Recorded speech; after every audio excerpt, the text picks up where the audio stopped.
send up a thumb or something across the screen if you want George to overserve Jimmy during the show.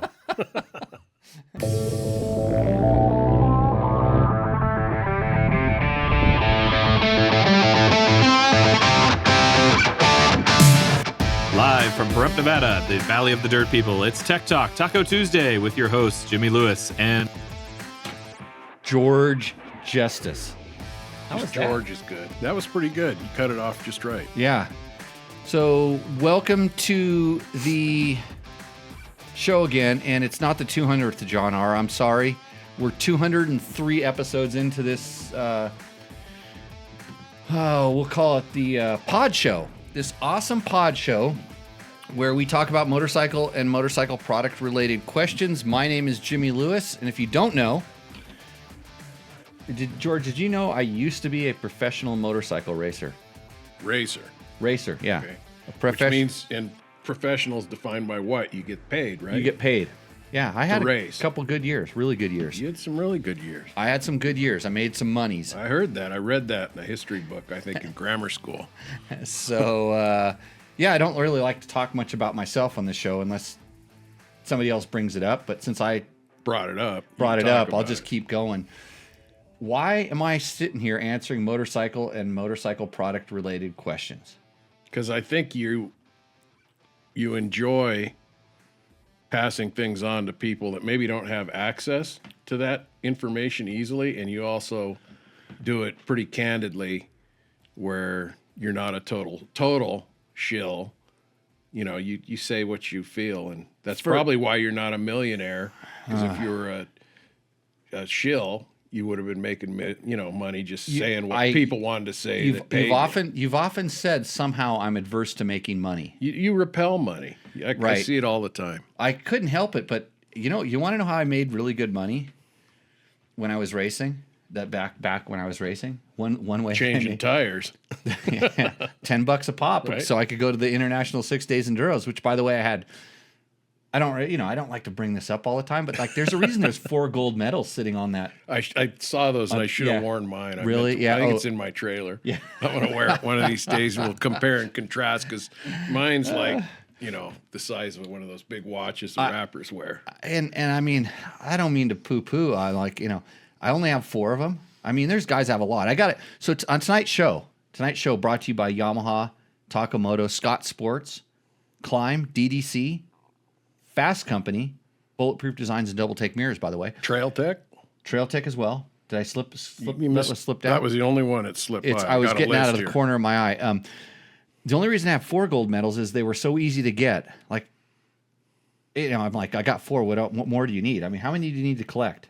I decided to go do something else like rally racing, which was, for me, I thought it was more in my wheelhouse. I thought I could go win the Paris to Dakar rally, but that was harder than it seemed. And I only did that 3.5 times. You competed 3.5? Once? 3.5 times. One time didn't go so well.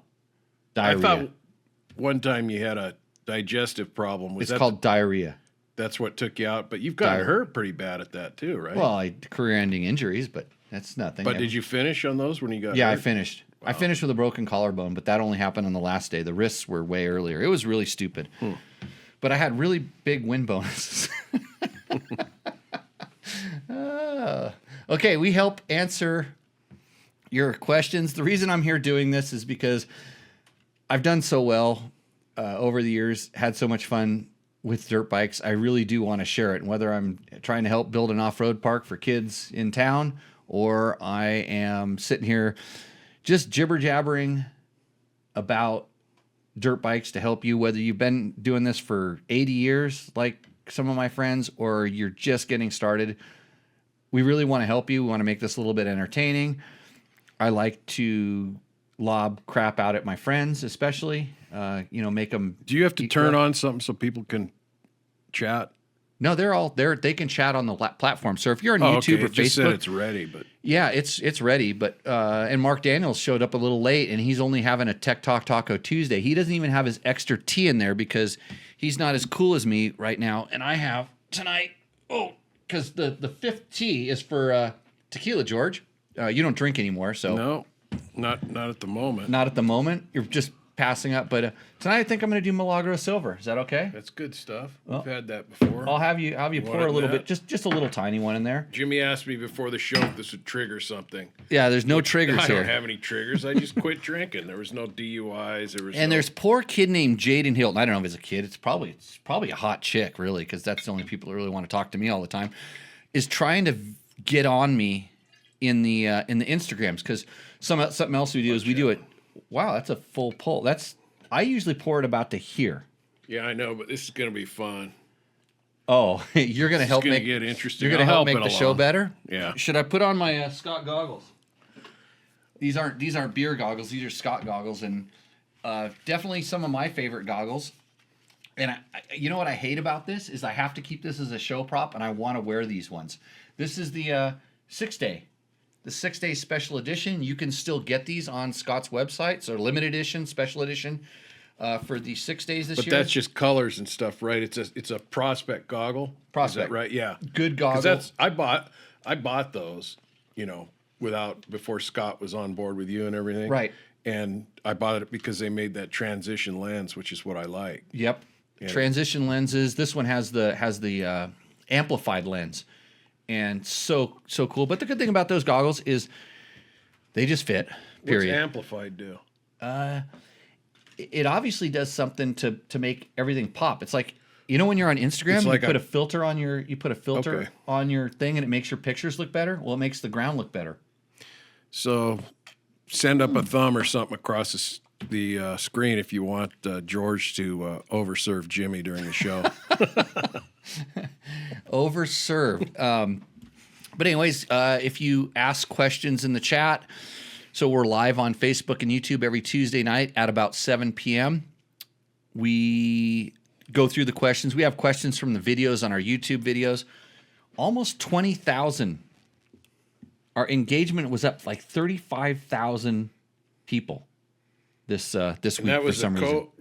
What was the stat you gave me on the Cove thing? The Cove had a whole bunch of views because another YouTuber pointed people in our direction, and I don't know how or where. I don't have time to go and search all this stuff out. I'm pretty busy getting my fingers into stuff I shouldn't, or doing the stuff that should have been done for me. You know what I mean? Yeah. I used to take out the trash, pet my cat. Yeah.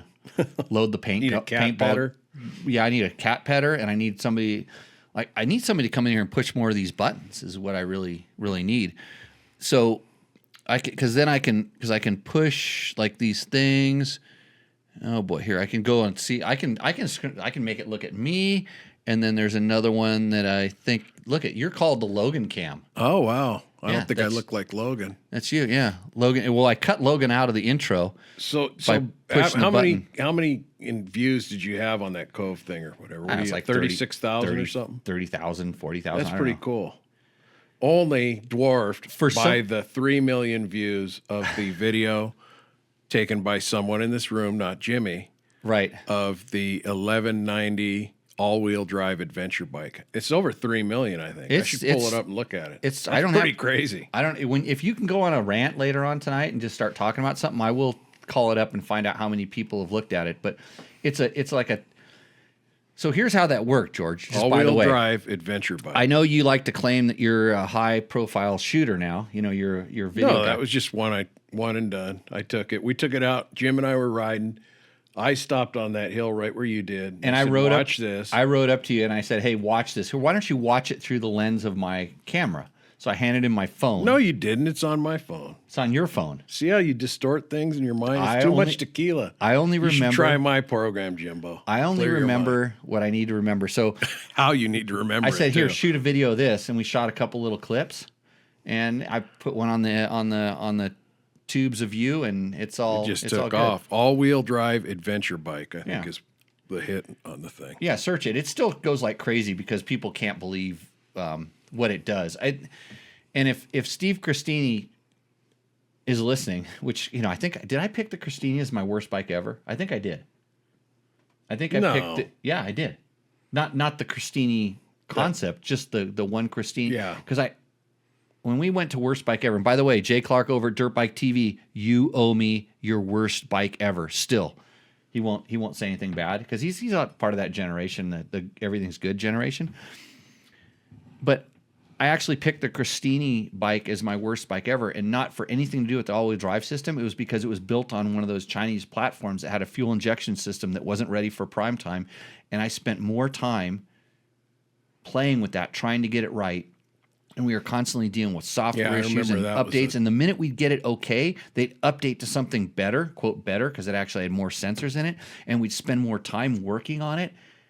And it was painful. I mean, it was good.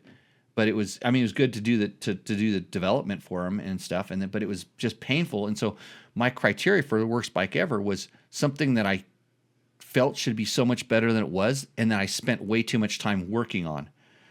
And in that, we were working on this video that I still could actually do if I wanted to. It was the advantages of a two-wheel drive motorcycle, all-wheel drive motorcycle. And so I have a Honda-based Christini, so it's a CRF 250X that has the Christini platform on it. And then I've had the all-wheel drive adventure bike, which is also the Christini platform. And so I have a lot of experience with this. And I kid you not, my Honda that it was based on, the ignition went out on it. We had to tow it back. And then I had another one. We had the... On the Honda. The real Honda. The Honda. The nothing. So it's like, it seems like anytime I was sitting on something that was... so I just had a bad taste in my mouth. Yeah, I mean, as I recall, all the problems with that... overseat, that Chinese-based one, was little things like switches, seemed to be built really poorly, and and then the ECU had a lot of trouble and hiccups. And it's a knockoff of a Honda 450X, and they fuel injected it even before Honda did. But they used a very antiquated fuel injection system, and it could work, but it just wasn't, the computer wasn't fast enough to do what it needed to do. And I mean, now you look at the Cove, which is kind of a big thing on our world right now. Cove is killing it. Maybe Cove and Christini should look at a collaboration. Well, there was a guy that built Cove Steeny.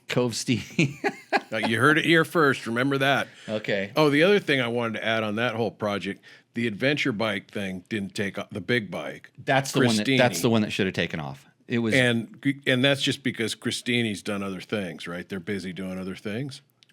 Because you broke it. Bicycles. I got to tell you, I was there for the break, and you were taxing it really hard. And you understand what my job was with that particular vehicle, right? To find that, push it to that failure, to break it. I was just cringing with what you were doing on it. It broke a couple times, because it was delivered to the customer previous to it being thoroughly tested. Then they didn't want those things to happen again, so that's why I got it. And then I ramp up the testing. I did normal stuff, and then when it passed all the normal stuff, then I beat the crap out of it. And it was like literally every week a box would come from Christini with some new parts. These are updated. This is beefed up. This is failure point. And they kind of knew, but it needed to be done by a certain date, and it kind of just got done quickly, and then they refined it, and it was good. All-wheel drive for adventure bikes, it's just like it'll come around.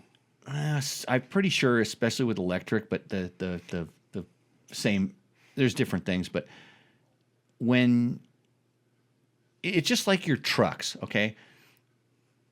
Everybody has four-wheel drive trucks. And how much do you use four-wheel drive? You were just reading my mind, because I was going to insert that into this conversation. I wondered if motorcycles will ever get to that, where it's an option.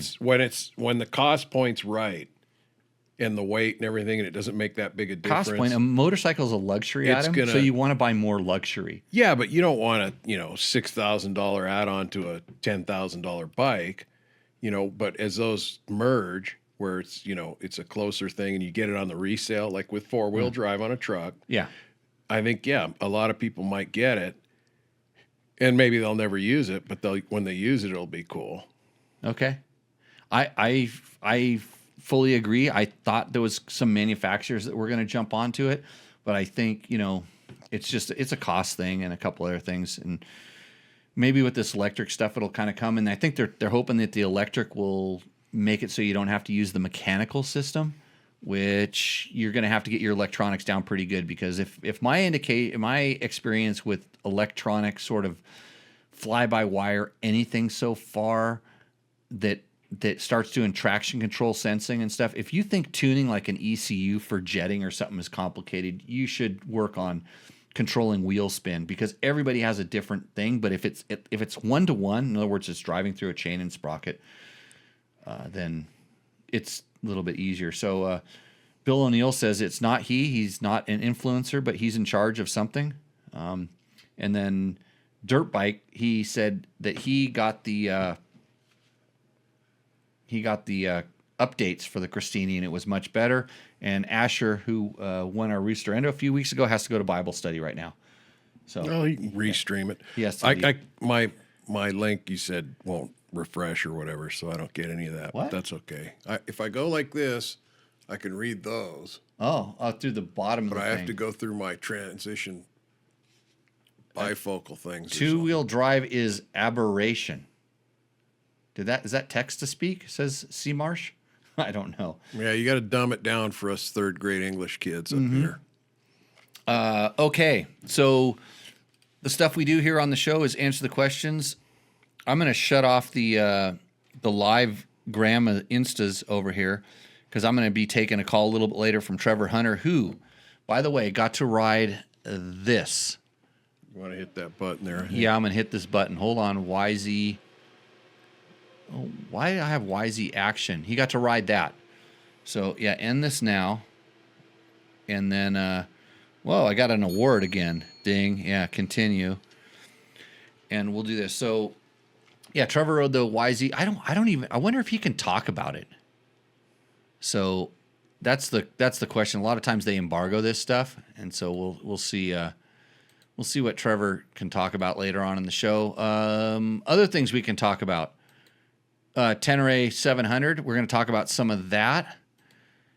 And if you're watching this on the internet, you're seeing what I'm doing. But if you're not, then you're listening to the show. So that's the bike that Trevor rode today. Can you even show that picture? Yeah, we can show it. The pictures were released a while ago. What was it? It was a YZ what? YZ250F, the new YZ250F. So what's all that mean? Yamaha introduced a brand new 2024 Yamaha YZ250F. By the way, Yamaha Blue Crew, best bikes ever. Yeah, what's the F model? F is the motocrosser. Okay. F means 4-stroke. And YZ is YZ. If it's a FX, then that means it's an off-road one. And that's how they do it. So, okay. Want to get into these questions really quick? Let's start diving into some questions. So a lot of these questions come from our chat. If you've been participating in the chat, if you throw a question up in the chat, I will answer it. And but like Desert Adventure says, do you prefer clip or rivet master links? In all honesty, Desert Adventures, I prefer clips because they take a long time to wear out. And then if you do have to take the chain off, there's I would say, 92% chance that the clip is in a location when something goes really bad that you can actually pop the clip off to get the chain off if it bunches up someplace else. And just keep an eye on it, and you're never going to have any problems with them if they're installed properly and you know what you're doing. Rivets, for sure. Some people think in racing applications it's better to do that. But like almost everything I've seen with motorcycles, if you're not a professional mechanic, you really know what you're doing, if it takes a certain level of skill, you're probably going to screw it up. And I think riveting a master link takes more skill than popping a master link clip on there. I had one of the flat track race pit guys I was talking to, and they change chain links a lot with their gearing and everything, so they do stuff. But they were saying never use a master clip after you take it off. You know, use it once and get rid of it in a racing type application. Yeah, racing application. But do the big bikes, like the adventure bikes, is there a clip option, or are they all rivets? There's clips on them. Yeah, on the real big ones? Yeah, on the big ones, yeah, as well. I have Anthony Z says, do the AER cartridges fit in the Explore forks? Let's see, Anthony. Everybody hates the stock Explore forks and the AER cartridges. I don't know if it's just a drop-in. I have never tried to do that. but that would be interesting to find out. That's a great question. I don't see if the thread pitches and the lengths are the same. I don't see why they wouldn't, because they like to keep a lot of that stuff similar. But yeah, there's probably a lot of those cartridges. Probably a lot of those cartridges around because everybody's converting over to springs. But the AER is actually, I don't have too many problems with that.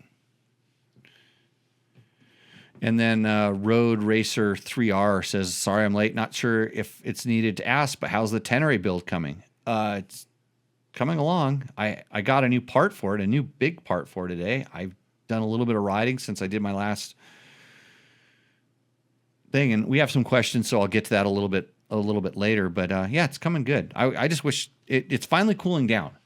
It's finally down to where it's tolerable to go riding.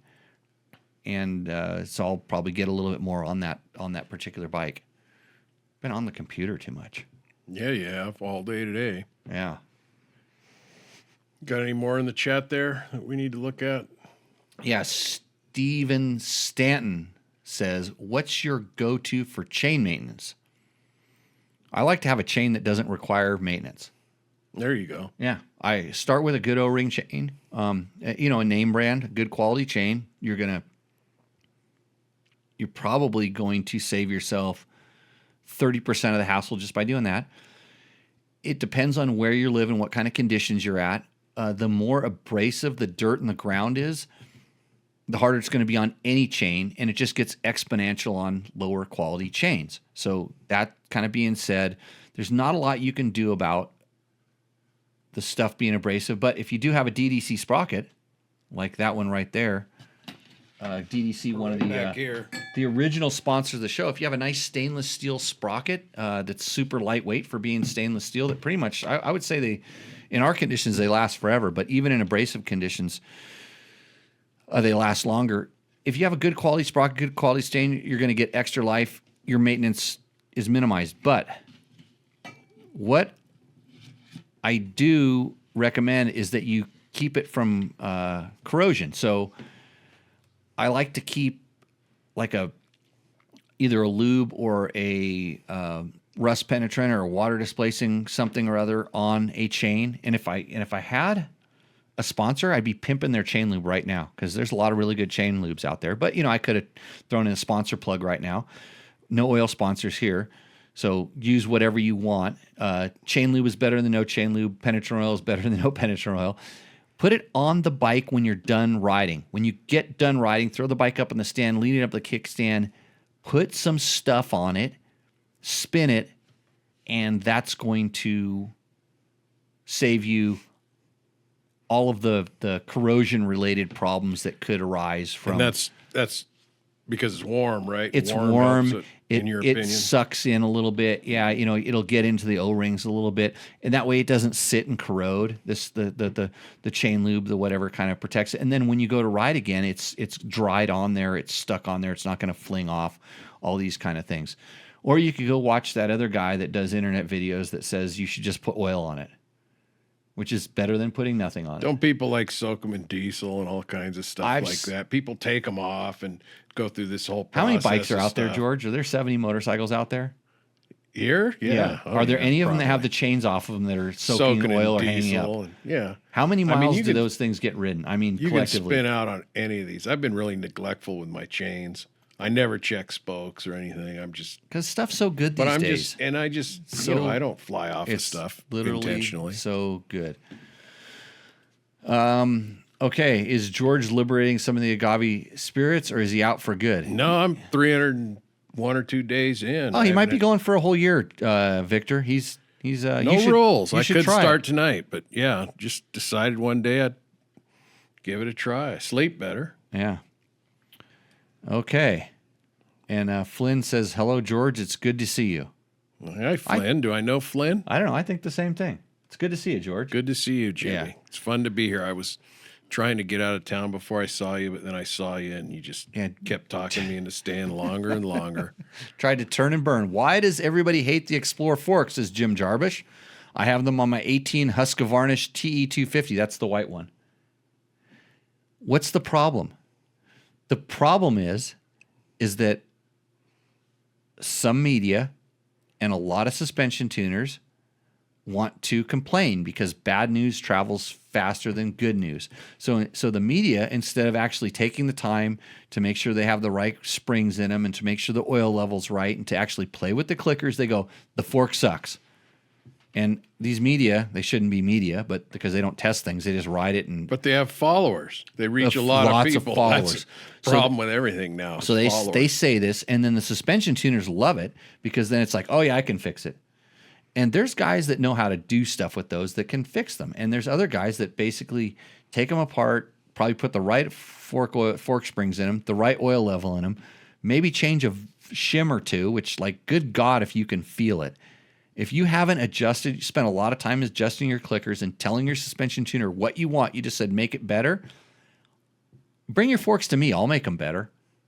Give you $1,000. $1,000 bucks. Clickers. And $1,000. I guarantee. I will ride it out in the front yard. I will guarantee. I can do it. You can't watch.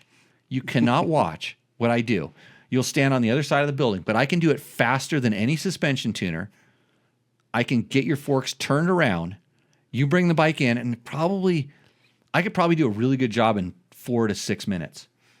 And I'll give you your bike back, $1,000 guaranteed. And if it doesn't work, if you bring your bike here and I do your forks, your whatever kind of, it doesn't matter what forks, just any forks. I can do any of them. You bring it back, flip it around, and I will give you 95% of your money back if it doesn't work better than when you let me touch that bike. So you get $100 for 4 minutes, or maybe $1,000. $50. Okay. $50. Something like, I don't know. I don't do math. No. Yeah. Okay, George. What's our long time ago we were in school, huh? It's Brian. It's Brian Love is Flynn. You know Brian Love? Brian Love. I'd have to see a picture and put it into context. I'm terrible with names. Yeah. I got to figure out which camera is your camera. There you go. Questions. What'd you do? Put it on me? I don't know if I like that. Yeah, it's okay. So what's the topic of all these first ones here? Is there a topic there? Sorry, you're mid-drink. No, we're just gonna run it straight up. Hey, Fasst Company, www.fastco.com. Cole was on show number 202, talked a lot about handlebars, how to get the right handlebar, how to communicate with Fasst Company if you'd like to get handlebars. They also make spoke wrenches, really cool brake clevises. This one right here is going to go on my YZ125 because I need to make it more tricker-ish, and they can mountain bike handlebars. I wonder if Jim has mountain bike handlebars on his bike. He's I don't know, Fasst but Company guy. I got to tell you, the Recluse show and that Fasst Company are even making me, well, one, we talked about it. I'm probably going to get a couple of those new Recluses and throw them in my bikes to try them. Yep. But listen to the Fasst Company conversation, I just never felt the need, so I never drank that Kool-Aid. Mm-hmm. But I might try them. I might fool around with it. You should. I actually just hop on one of my bikes that has it in there. Actually, every time I ride your bike, they're dialed. Take my 300. Just take my 300 and just go ride around the yard. Put it like in fourth gear and go really slow around the yard. And then take your 300 and put it in fourth gear and go really slow around the yard. And you'll be on the phone. And then same thing with all. It's just like, hey, the only reason I know this stuff is because I test it and I spend time doing it. And I wouldn't jabber about it unless I really felt it was beneficial or would help. So, cool. Get into these. How do I get my 14-year-old to give a damn about body position? Says JAS4. Well, that was the key. My 14-year-old. That's like, how do I get my wife to do this? And your podcast, I think, was about some of that, wasn't it? With Dave? We just released a Better Rider podcast with my buddy Dave Donatoni. We talked about the difficulties in teaching somebody that you care about, somebody that you're attached to, child, wife, girlfriend, close friend. If you want to maintain a relationship with them, listen to that podcast and then send them to my school. But how do you get your 14-year-old to give a damn about body position? Okay, here's what you do.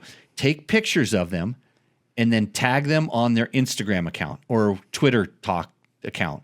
Take pictures of them, tag them on their Twitter account, and say, hey, look, this guy should go to Jimmy Lewis Off-Road Training. That's www.jimmylewisoffroad.com if you want to be a better rider. And I promise you that your 14-year-old cannot do the drills in my basic rider course. So we have a basic rider course, it's $50. So spend $50 on your kid. Come on. Spend the $50. There's lessons, which you watch online, you watch the videos, and then there's drills, and you take those. They take them on their phone, and then they learn how to do it, and then they go out and do the drill. They try to do it. That's when you videotape them, and then you tag them on the like I was just talking about. It's a secret. Don't tell anybody. But they will at that point, and just say, look, Jimmy Lewis, like he won the Baja 1000. Do you want to win the Baja 1000? Listen to this guy. Yeah, it's just a matter of, you can't. There's a communications block in there somehow, and it's not a bad relationship or anything. It's just, when we have, like, if my wife comes to this class, I'm not supposed to talk to her. I don't let you. That's one of the rules. I really separate husband and wives. And actually, Better Rider episode number 1, our very number 1 episode of Better Rider, it's me and my wife, and we talk about this. Yeah, because. I mean, and poor Heather, thinking what she had to go through. I mean, she's been with you listening to your nonsense. She was like 12 or something like that. I was allegedly, according to Racer X magazine at the time, one of the best motorcycle riders in the world. Best all-around motorcyclist in the world. I thought you didn't like to talk about yourself. Here we go again. Well, Let's you brought it up. Questions. You brought it up. And she didn't want to listen sorry. to how to be the best motorcycle rider in the world. Go ahead, fill it up, George. Just not like only half this time. So, anyways, yeah, your 14-year-old will give a damn about potty position when it gets him or her more chicks or dudes or whatever they're into. That's when it's going to make a difference, not because you think it matters. Send them my way. I'll straighten them out. I'm good for the kids. Going to make a difference when they have their aha moment and feel it. Something feels better. I don't like talking about myself, but I sure do like to look at myself. And when I have double take mirrors on my motorcycle, most people think that I use those mirrors on my dual sport bikes to, see what's behind me. But I actually face it at myself and just look at myself while I ride. That does not surprise me one bit. Go to double take mirrors. Just search double take mirrors, and if you need some of those suckers, give me a jingle on the internet somehow or another, and I can get you a discount code. You should also have a class on. My wife is in the chat, and she says, "Do you really want me to explain why I suffered all those years?" Yeah, call in, talk about it for a minute. Oh boy, no. It's so that she could put herself in the position to support me in the lifestyle that I've become accustomed to. It worked out for Jimmy. Sorry, Heather. Oh boy. Okay. Yeah. Hit another question over there. Okay. Two-wheel drive stroke. 6 days ago. When I started riding last year, I never would have thought that I'd enjoy an hour-long show on the intricacies of a clutch. So he too is talking about that Recluse show. So that's pretty neat. Right. That's sometimes if you get into it, if you geek out on this stuff, if you want to hear about who's looking good and who went fast and stuff, then this isn't the show for you. But if you have a good technical question and we try to make it entertaining, thank you. I appreciate that. I know Mike does too, and hopefully they come back for some little bit of advertising to make this show work, because if it wasn't for companies like Trail Tech, for instance, we were putting up Trail Tech survey for the new Voyage. They're working on a new GPS unit, and they wanted to know what riders felt about that. And so they reach out to us and say, hey, can you share this information? And you can participate in product testing just like I do every once in a while. Yeah, I've been waiting to try one out for about 3 years. All you need is a ram ball, buddy, and I can clip that thing on there. And then we can do buddy tracking, George, and then that way you can. I got ram balls all over those bikes. Hey, next question or comment. The 9000, 6 days ago. Idea for show segment, because Jimmy solicited that, wondered in the 200th episode. A ride area mini review, i.e. Wasatch Range, Hatfield, McCoy, Octillo. Even if you have personally not been there, spend 10 minutes talking all about the destination for riding. So why don't you spend 30 seconds right now talking about some epic destination of riding? Oh, you're not going to get any of that out of me. This is something I fundamentally disagree with. No, just generally in an area. No, you don't have to rant about that. Nope. The East Coast. Nope. That's not too. No. Here's my thing. This is the thing. It's so easy to share stuff. Like, I'm sharing knowledge freely here, and because I want you to make something better. But everybody and their brother wants to know where the best place is. You know where the best place is? It's where Most people are not. And the minute you share that, the minute you give it away, you say, oh, I got and you might just want to tell one of your best friends or maybe two, but one of your best friends, like you're all my best friends. It's the only reason I'm talking to you right now. All four of you. You're going to take that information and you're going to tell 10 other people. And then two of those guys are going to tell everybody. And all of a sudden, the best area is now overcrowded. It took me work to find out the places that I go riding. And when I go to an area that's overcrowded, I don't go back there because it's overcrowded. I go find a new place and I don't talk about it. I don't share it. You should pride yourself in finding good areas and then make sure that the people that go there have earned the right to go there. In other words, they have either put work in on trails at other places. They're smart about this. They're not just going to toss up their track logs onto the internet and say, "Go look at all these bitchin' trails and whatever." So this is like you don't want to invite a bunch of consumers. You want productive people to show up and be good members. It's just like when you go to a shooting area, and I promise you that 90% of the people that are shooting, maybe 95% of the people are shooting, pick up their trash and they're good, decent people. But it's that 5% that give everybody a bad reputation, and then they get kicked out of areas, and then the new shooting area goes to crap, and it just. I'm just a consumer, Jimmy. Most of us are just consumers. But no, I've heard that rant many times here before, and I get it. And so why don't I talk about areas? It's just for that. Number one, I want to set an example. It's a principle that I believe in, and I would love to share the places that I get to go and ride. And sometimes you get to see them through pictures, but I hope it motivates you to go out and find those spots on your own. And if you spend as much time as I do riding in shitty areas, I ride a lot of crap to find where the good is. And as much crap as I've ridden in, because some places somebody said, "Oh, this is a great area to ride." And I kind of went along with it, and I went there, and like, well, guess what?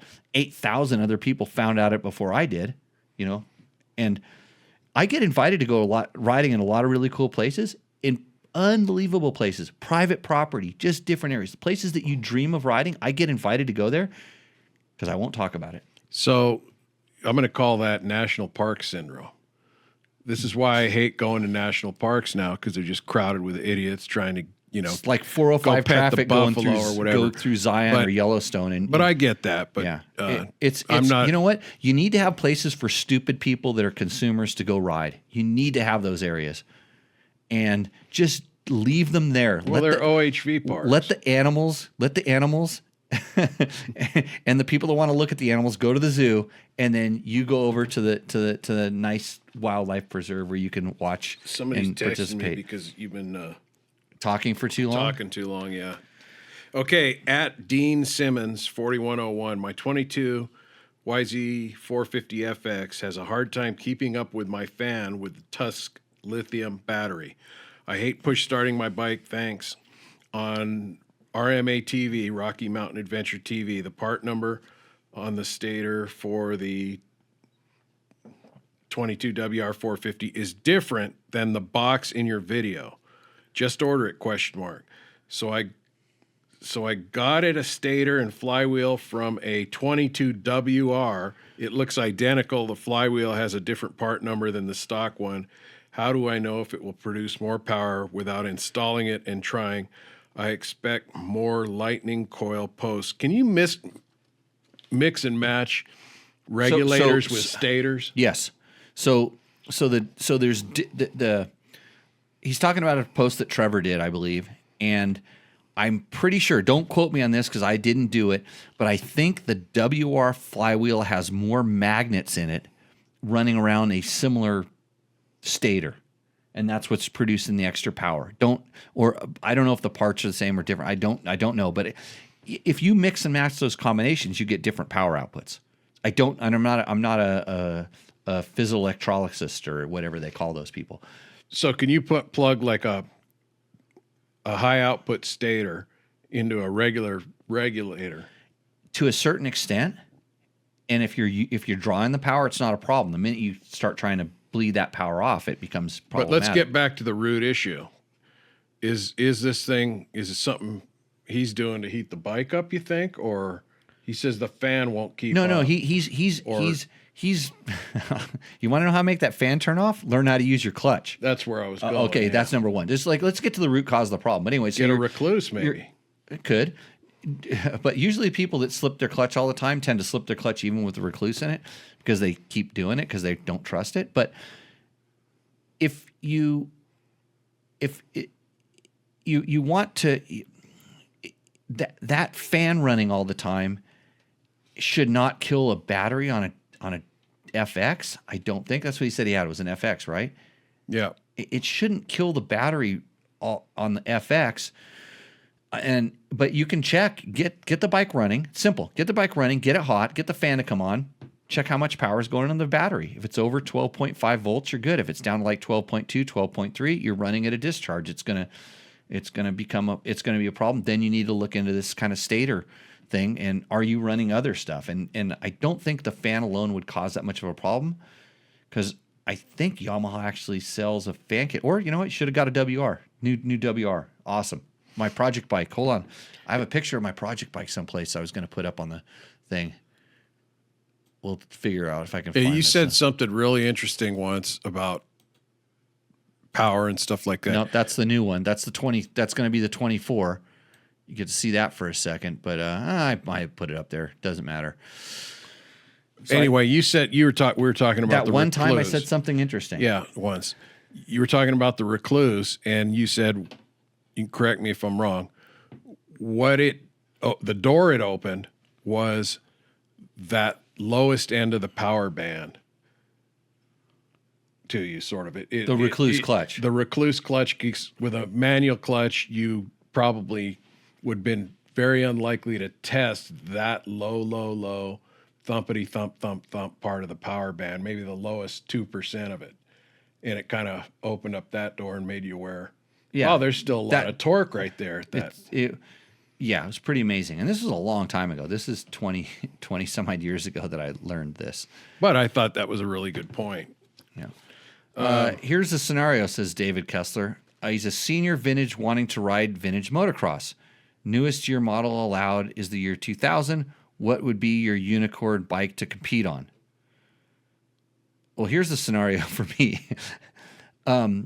Year 2000 bikes, and I got a few of them. We've come a long ways. And if I had to compete on vintage motocross year 2000, at this point, they're all the same. They're all so crappy compared to what we're currently riding today. YZ250, Yamaha YZ250 two-stroke. That's a good, you can get parts for them. There's still a lot of stuff that's really similar. Do that. Perfect. Next one. At AR9029, 5 days ago. Glad you like doing the show. I think you guys do a good one. I'd say thank you, but I've been here. He's not talking about me as one of the guys. Hopefully I push the thank you button on the YouTube reply comments. Okay. We reply to YouTube comments at least once a week, at least 20 minutes before this show. At Cliff Bradford 4679, I thought reed valves were meant to help your engine run more gas efficient, meaning run longer because leftover fumes get recycled each combustion, so no gas gets wasted. Since when did reed valves and I'm going to read this how he put it. Since when did reed valves propose become power? Purpose, I think, is what he means. Yeah, so they if you're talking about in 4-strokes. Oh, okay, so it's funny because that's on a video I made as an April Fool's joke, because everybody's pulling their reed valves out of their KTM intake systems. They're in a lot of the modern 4-strokes. The Austrian bikes have a reed valve in the intake track behind the throttle body. So that was 100% put in there for one reason: for sound. It was in there for sound, because when the throttle body's open during a sound test, it blocks the sound waves from getting out of the airbox, which is the number one reason, one of the top 3 reasons for bikes failing sound tests. So that was the reason. But the reason it was even tried is because guys were trying it a long time ago to make more power, because essentially it was packing the intake track with a little bit more air instead of blowing it back out the opposite direction during high cam overlap moments in the because when the motor's running at a certain point, there's a little bit of pushback through the intake valve. Right. And so it was actually, quote, a cheap supercharger, and it did make more power. It made more torque, and it made more, it definitely helped. And the guys that knew this also, they just got put on a different task, but they said, hey, when we were doing that, it was a lot quieter. Let's try this. I want to get the guy who's kind of, there's two guys, one that I definitely probably could get on this podcast that could come and explain this, and he's really busy working on something else. So so when did it become a power thing? It's always been known as a power thing. In fact, so I'm going to run this Jeff Fredette video that I have. I ran into good buddy Jeff Fredette doing the motorcycle cannonball out in Las Vegas a couple days ago. I shot a little video, a really cool interview with Jeff, and he was doing the motorcycle cannonball, and they were riding 100-year-old motorcycles, Harley Davidsons, Indians, BMWs, mostly Harleys and Indians, bikes with 2, 3, 5 horsepower that they rode over the Rockies going across the country. The intakes on most of these bikes are suction intake valves. In other words, the valve spring is so light that just the suction of the piston going down on the long stroke sucks the air and gas fuel mixture inside of it, and then the compression closes the valve. So there was this one really old bike, and he had all this, and Jeff kind of pointed out to me, he goes, hey, look at that. And I go, oh, look at that. And he had all this reflective heat tape wrapped around it and stuff like that. And I go, oh, is that to kind of cool down the intake track? And he goes, look at the shape. I looked at it and I go, he had a reed valve in it. So he was using a reed valve to cheat the blowback from the valve. So it's nothing new. Nothing is new. And Jeff and I talk about this really a little bit in this video as well that we get to. So go ahead and take a listen to this. It's like a 20-minute long interview, and there's some really cool. If you're listening to this, if you want to see some awesome old bikes that just rode entirely across the country. And unfortunately, my good buddy Jeff made it to the last day on his 30. We talk about it in the video, Harley. He made it to the last day, and the bike gave up the ghost. It refused to start. And This 20 minutes is going to play? It's going to play for 20 minutes. You're going to take a little bit of a break. Shut off my mic. You can take a nap. So I don't say something offensive. Oh, we can talk over the top of it. And then we'll come back and get to the rest of your questions. And so here is Jeff Fredette, multi-million-time ISDE rider, a mentor to me. The guy was the king of the KDX 200. If you ever want to know about this, check out Fredette Racing Products online. And here is Jeff. I'm here with Jeff Fredette. We are at the Atomic Motors, and Jeff is competing in the motorcycle cannonball. Yep. He was supposed to ride a motorcycle with 3 horsepower. Yeah, basically. Yeah, and but you decided, well, your 3 horsepower motorcycle blew up. Yeah, it seized up the rear cylinder. Yeah. So for those of you who don't know, Jeff has been racing motorcycles forever. I used to race with him back in the days. He has Fredette Racing Products, Yep. who, when there was a time when I was racing a KDX 200, and that was the place I turned to. I thought I knew how to make a KDX go fast, but Jeff knew how to make it, well, not necessarily go fast.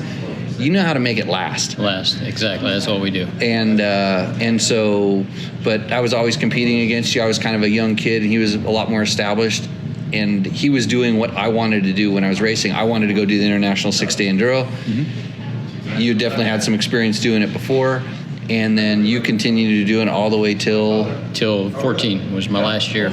Actually, in Argentina was my first DNF at 6 days, the 34th one. Oh, wow. Yeah. That had to be painful.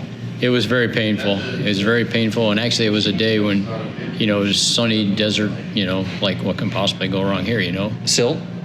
Yeah, went right through the air filters. We know a little bit about that. 110 bikes dropped out in one day. Wow. Yeah, that happens. Yeah. What bike were you on that year? The KX 450. Okay. Yep. KX 450, and I still got pictures of it. The air cleaner was 0.9 of a pound of dirt in it. Yeah, it happens. It's funny that that's just such an odd. It's so normal for us out here. Uh-huh. And I know in like 6 days when you're just running through special tests and stuff like that on trails, especially when you're farther back with in the club riders and stuff, it's just a silt rut. Right. There's no getting out of it. and it just went right through the air filter. Yeah, there's oils that'll stop it, but those oils will also plug the filter, and so it's kind of it would have been better if it plugged the filter than let it go through. Exactly. So tell us what you're doing here. So we'll stick on this 6-stage stuff. Okay, yeah. So in 15, they needed somebody to organize all the pits and all that stuff and that. And I had already been working with the team loading the trailer up to that point before that when they moved the team trailer back to Toledo, Ohio. Right. When the Mastons took that over. So in 15, I went over, for support, prepping the trailer, inventorying the trailer, all that kind of stuff. Then in 16, they needed another technical person to go over because Mandy wasn't going. So got my son involved, and he's been going ever since. And I mean, we really get into supporting the team. So and this goes all the way back to what Dave Bertram is doing, the Ride to Win fund. Yep. And I just say my timing was pretty good with when I went to 6 days because there was some interest. The magazines got interested in it. Of course, I was doing a lot of photo modeling with magazines. When I found out it was 5 days of trail riding with the motocross race at the end, that fit what I wanted to do. Right.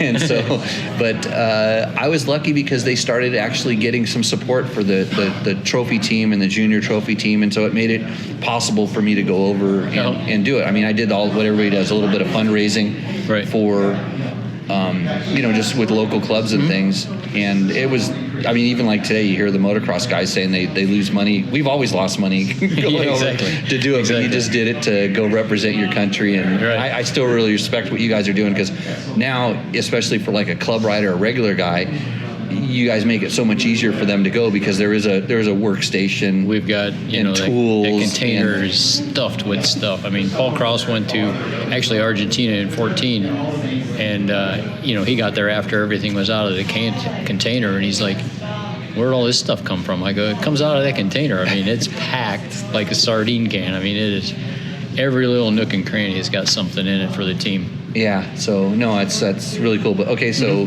off of 6 days. So now we're back onto this here. Yeah. So what the heck are you doing? So in 18, the Cannonball race, actually, or rally or whatever you want to call it, came through 20 minutes from my house. So we went down and looked at it, and it's like, well, this is pretty cool, man. You got to really keep because we were there like for lunch break, and then we were there for the nighttime, and I mean it was getting dark out. I mean, there's people with lifts and their mechanics working on bikes, engines out of bikes. I mean, this happens every night at the pits. There's, wheels off, engines out. I mean, they're just completely rebuilding stuff at night so it's ready to go the next day. And I don't know, I got this warped thing in my head. It's like, well, that looks like interesting fun. Riding somehow. all days, then working on motorcycles all night. Exactly. So I ended up buying a Douglas off the Mecum auction, which actually was from my town. There was a guy who had a probably 200 bike museum in my town. It was very low key and not too many people knew about it. And he passed away, and everything went to Mecum, and they wouldn't sell me nothing here in Beecher. So I had to go all the way to Vegas. Vegas, yeah, come out here to get a motorcycle. Buy it, and then I had to ship it all back. So I bought that one, and it's like, I don't know, for everything I own, I always have to have two. So I bought another one in 2020. That was rough. Yeah. And so it's like I finally got that smuggled home. Does this sound like something you picked up over in overseas? Yeah, it was actually in England. So this is off the record. Well, you put it inside of a gear bag. That's the way we used to get our bikes to 6 days, or at least the second one. Well, this is off the record. Yeah. But I bought it, and one of the 6 day guys over in England, they picked it up for me, and then somehow it made it to France last year, and then it got taken apart. Somehow, some motorcycle parts showed up. Yeah, motor parts, exactly. And it's rough, and I mean, that was the one I was going to rally at. This one here. Yeah. So I had gone through. Basically in end of April, 1st of May, I just pretty much spent full time rebuilding that thing. Yeah. So I had a lot of time, and especially like last 2 months, it was a lot of late nights, early mornings, and to have the thing break on this Saturday before I was loading it is just like, ugh. How many like, I mean, because you guys are riding cross country, so it's 3,000 miles, I guess. 3,800 miles. 3,800 miles. This rally is, yeah. And so how many miles had you put on it previous to that? Since I got it done like on Thursday before we were loading up.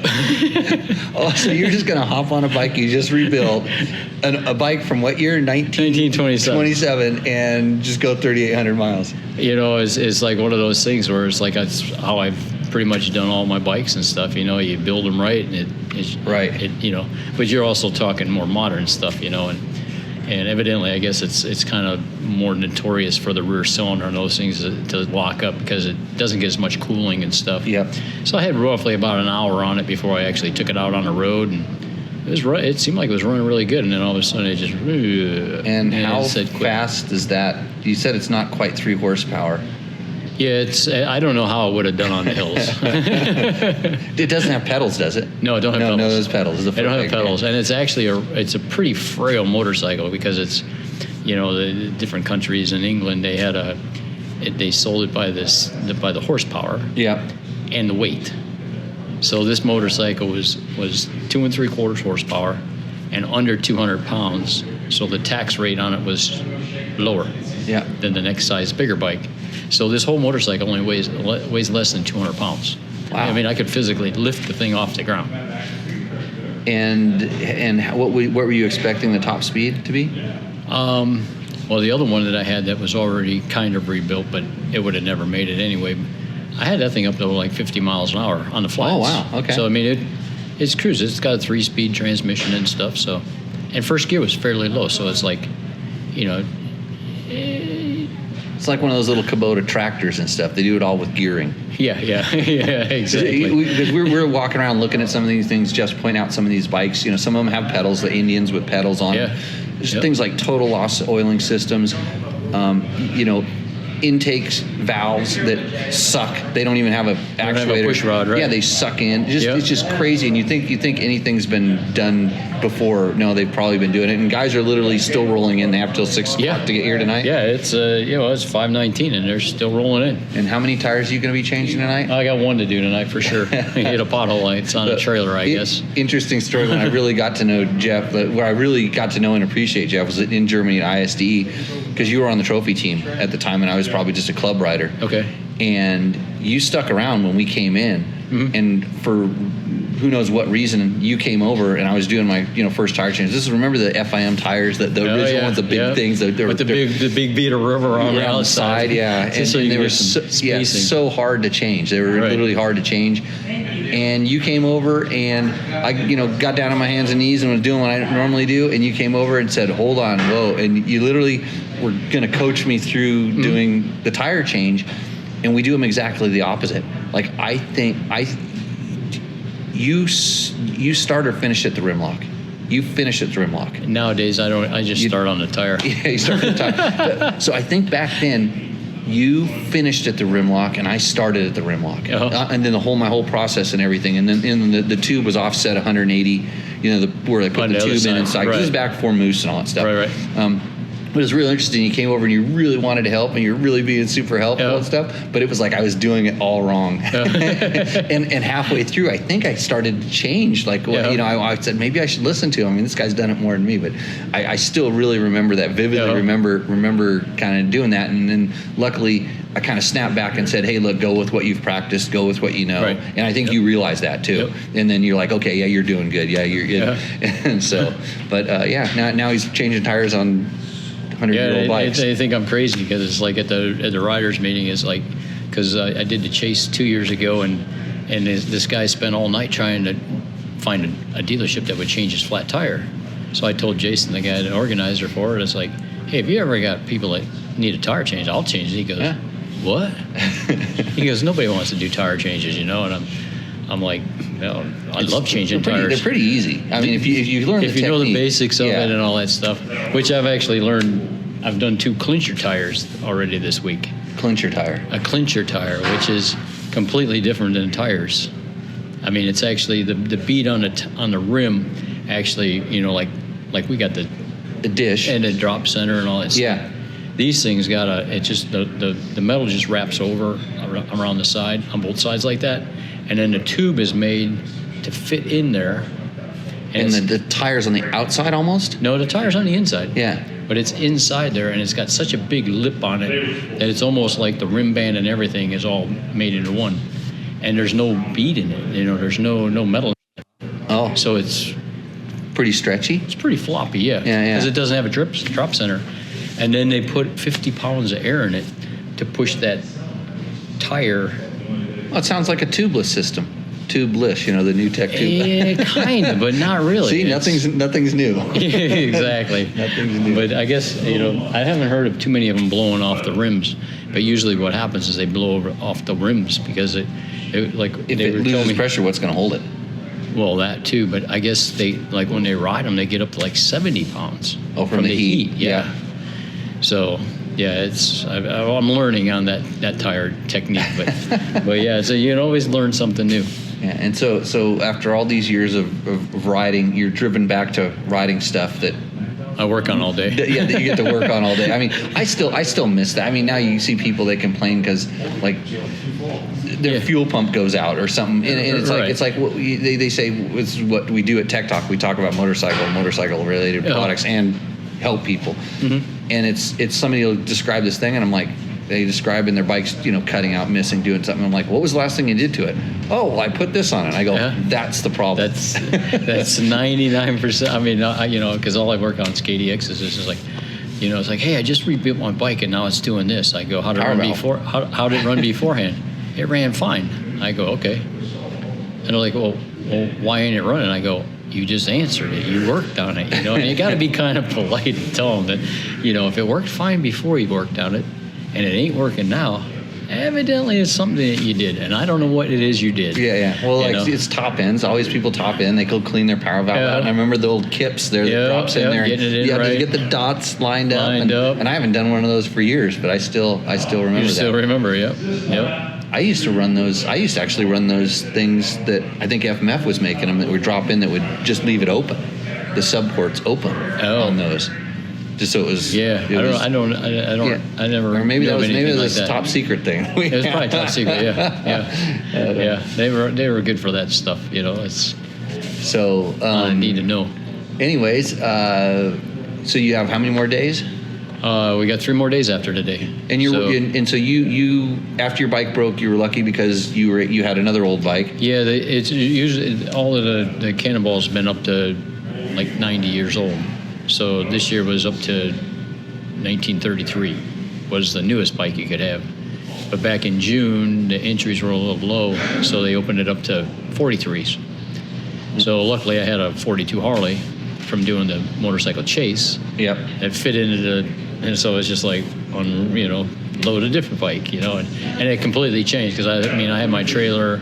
I was going to have workbenches and, I had presses and to rebuild whatever was going to be, I want to be prepared for stuff, spare metal and all kinds of stuff.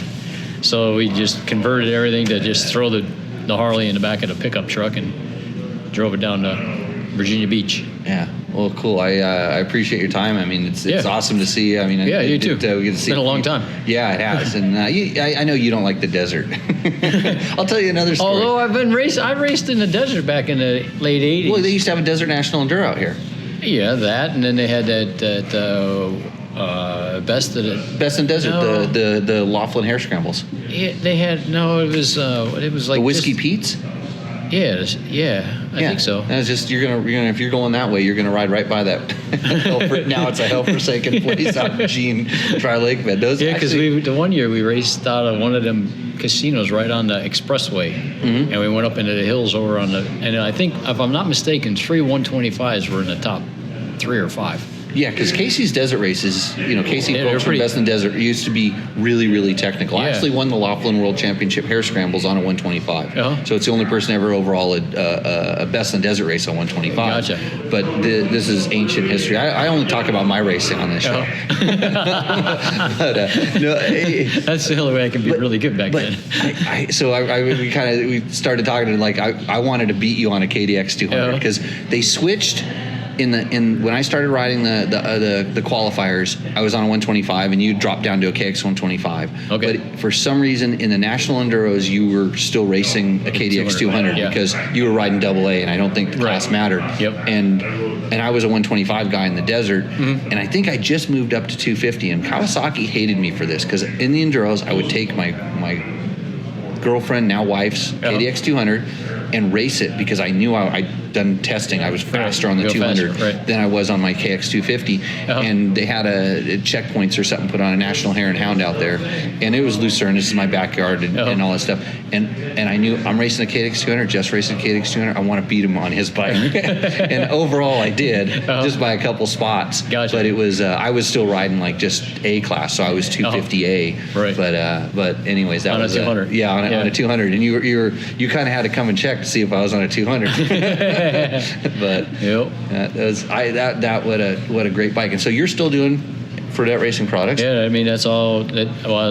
Summertime stuff is all KDX stuff. Yeah, I mean it's all KDX stuff. I got a couple, like Parts Unlimited still sells a lot of my parts that I make for all bikes. Yep. So they do the chain guides and the wrenches and stuff like that. And then in the winter, I remember the wrenches, man. Yeah. You were early on making those multi-tool wrench things. Yeah.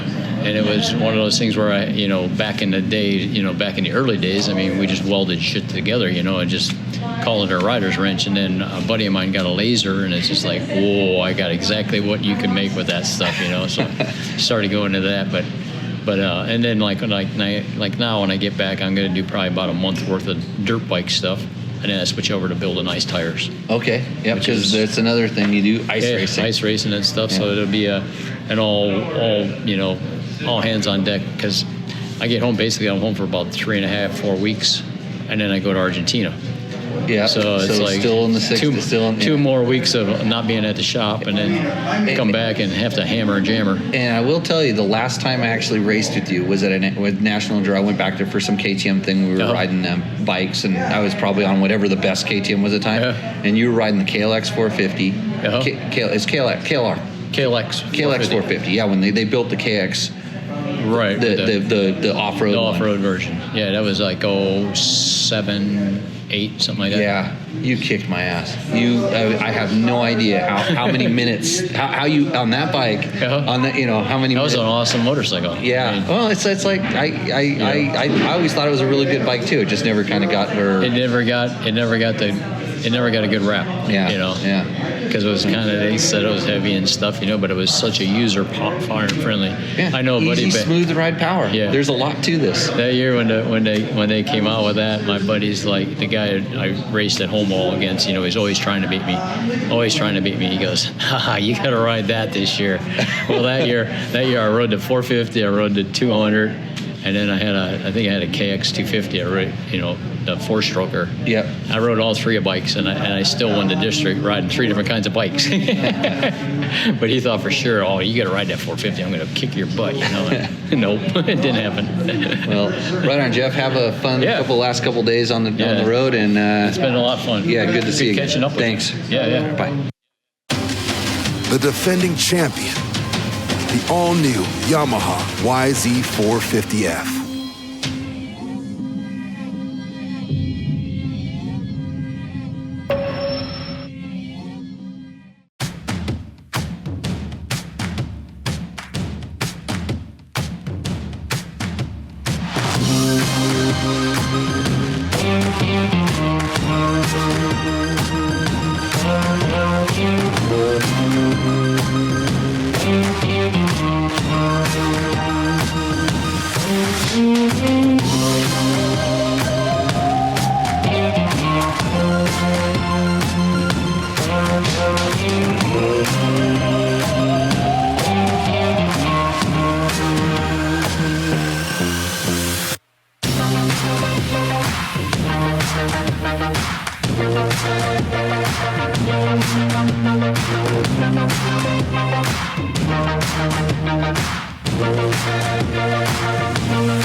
What's up, Moto Buddies? Mike here from Taco Moto Co. What is the Taco Touch? It's the best service in the industry. Virtually 24/7 tech support via email or text, and it's like having a dirt bike doctor on call every day of the year, helping you fix your bike or recommend parts or setups for you.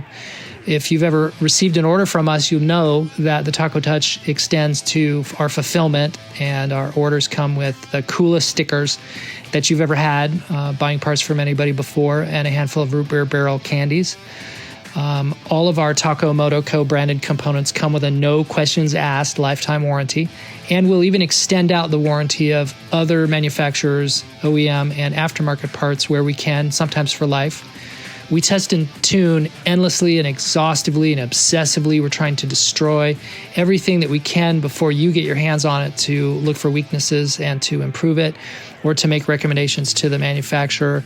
And if it's something that doesn't meet grade, then we don't offer it on the store. Everything that we carry is something that we have personally used, tested, and ridden and raced, and knows meets the high Taco Touch demanding standard. Go out and get some adventure.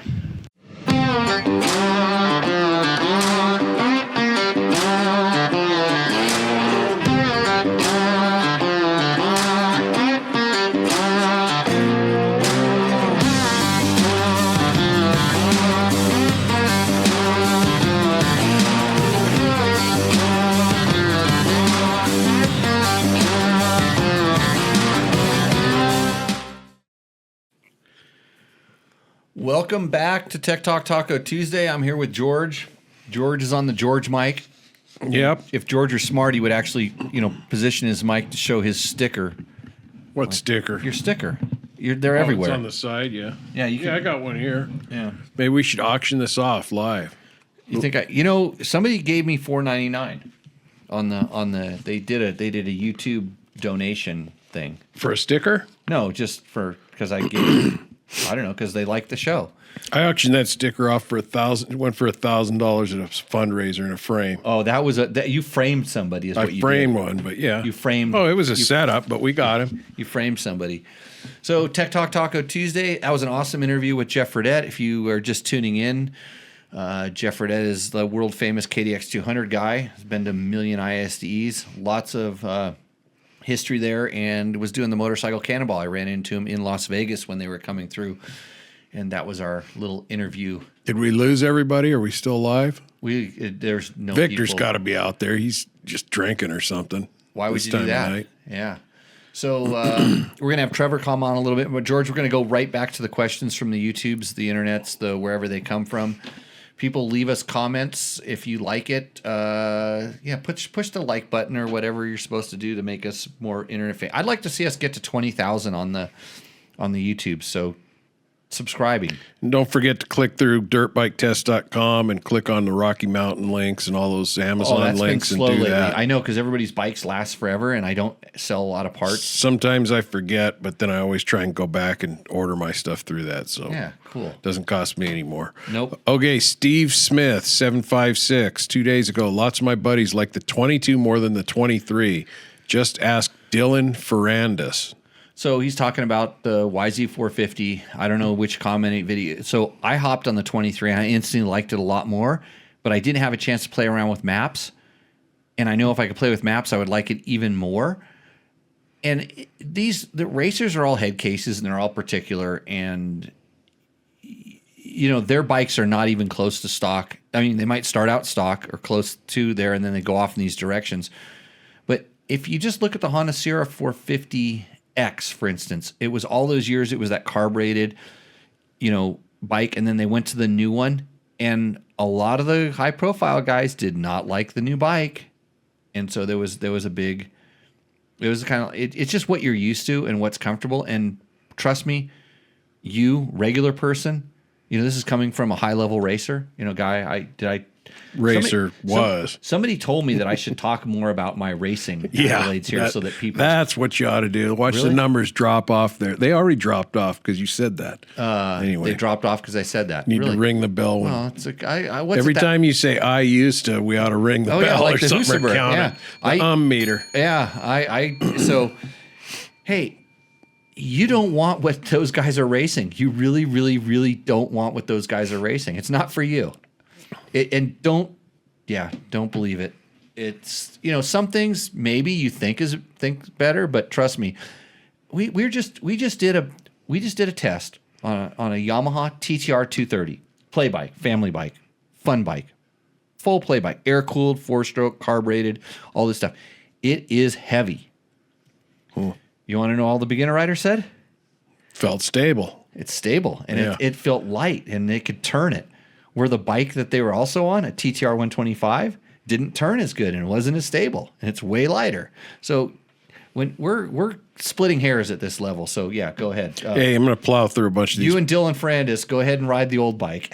Actually, Dylan doesn't have a ride right now that we know of. At Paul Coverdale, 8312, must be talking about the Cove or Cove. Mm-hmm. It was a Chinese Dakar bike that done so well. They decided to put it out on the open market. Here in the UK, they are gaining a real following.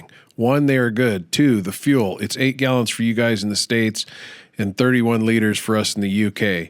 Looks like it's going to be a giant killer from the reviews before 2024 shows here in UK and Europe. Enjoy, guys. All right, David Walker, 5795, 19 hours ago from when this was printed, I guess. Can you compare the vibrations of the Cove versus the T7 at highway speeds? Old guys here sensitive to the buzzies. Let me say, I'm going to guess you're talking 2-cylinder, 1-cylinder, right?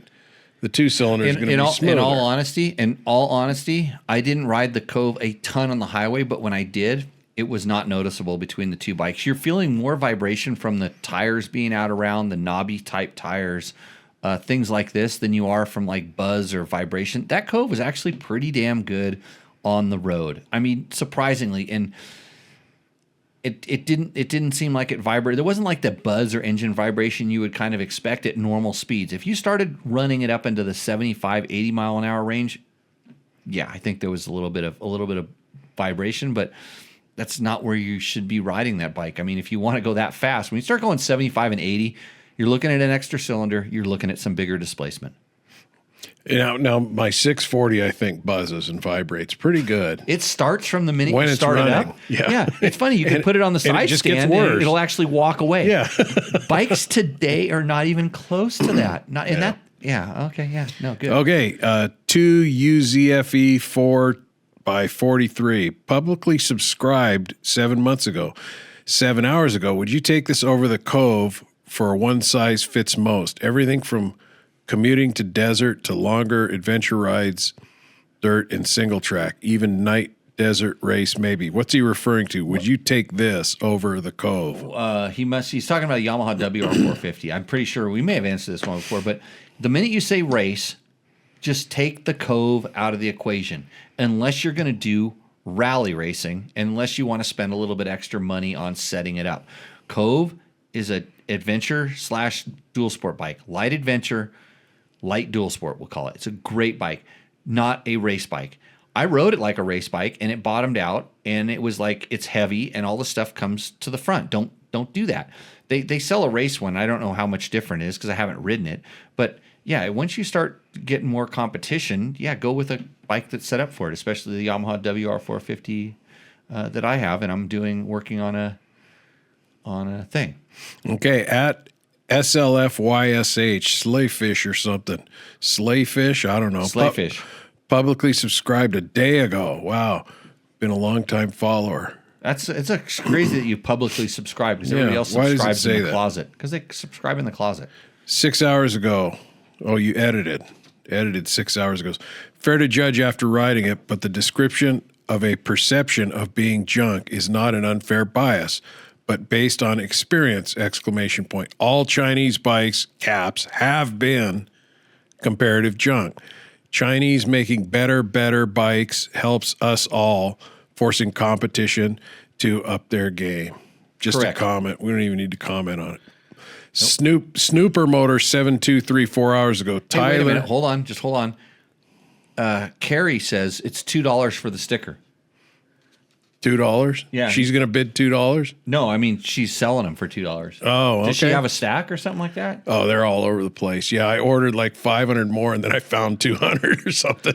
Okay, so hit up Carrie on Facebook, and she will take care of your needs. Actually, speaking of that, these T-shirts, I'm 2 days away from having my form done, and Mark Daniels can attest that it will take some time, but I will get you these shirts because this podcast it's on life support. It's barely working. I don't even know how much ad dollars we have coming in.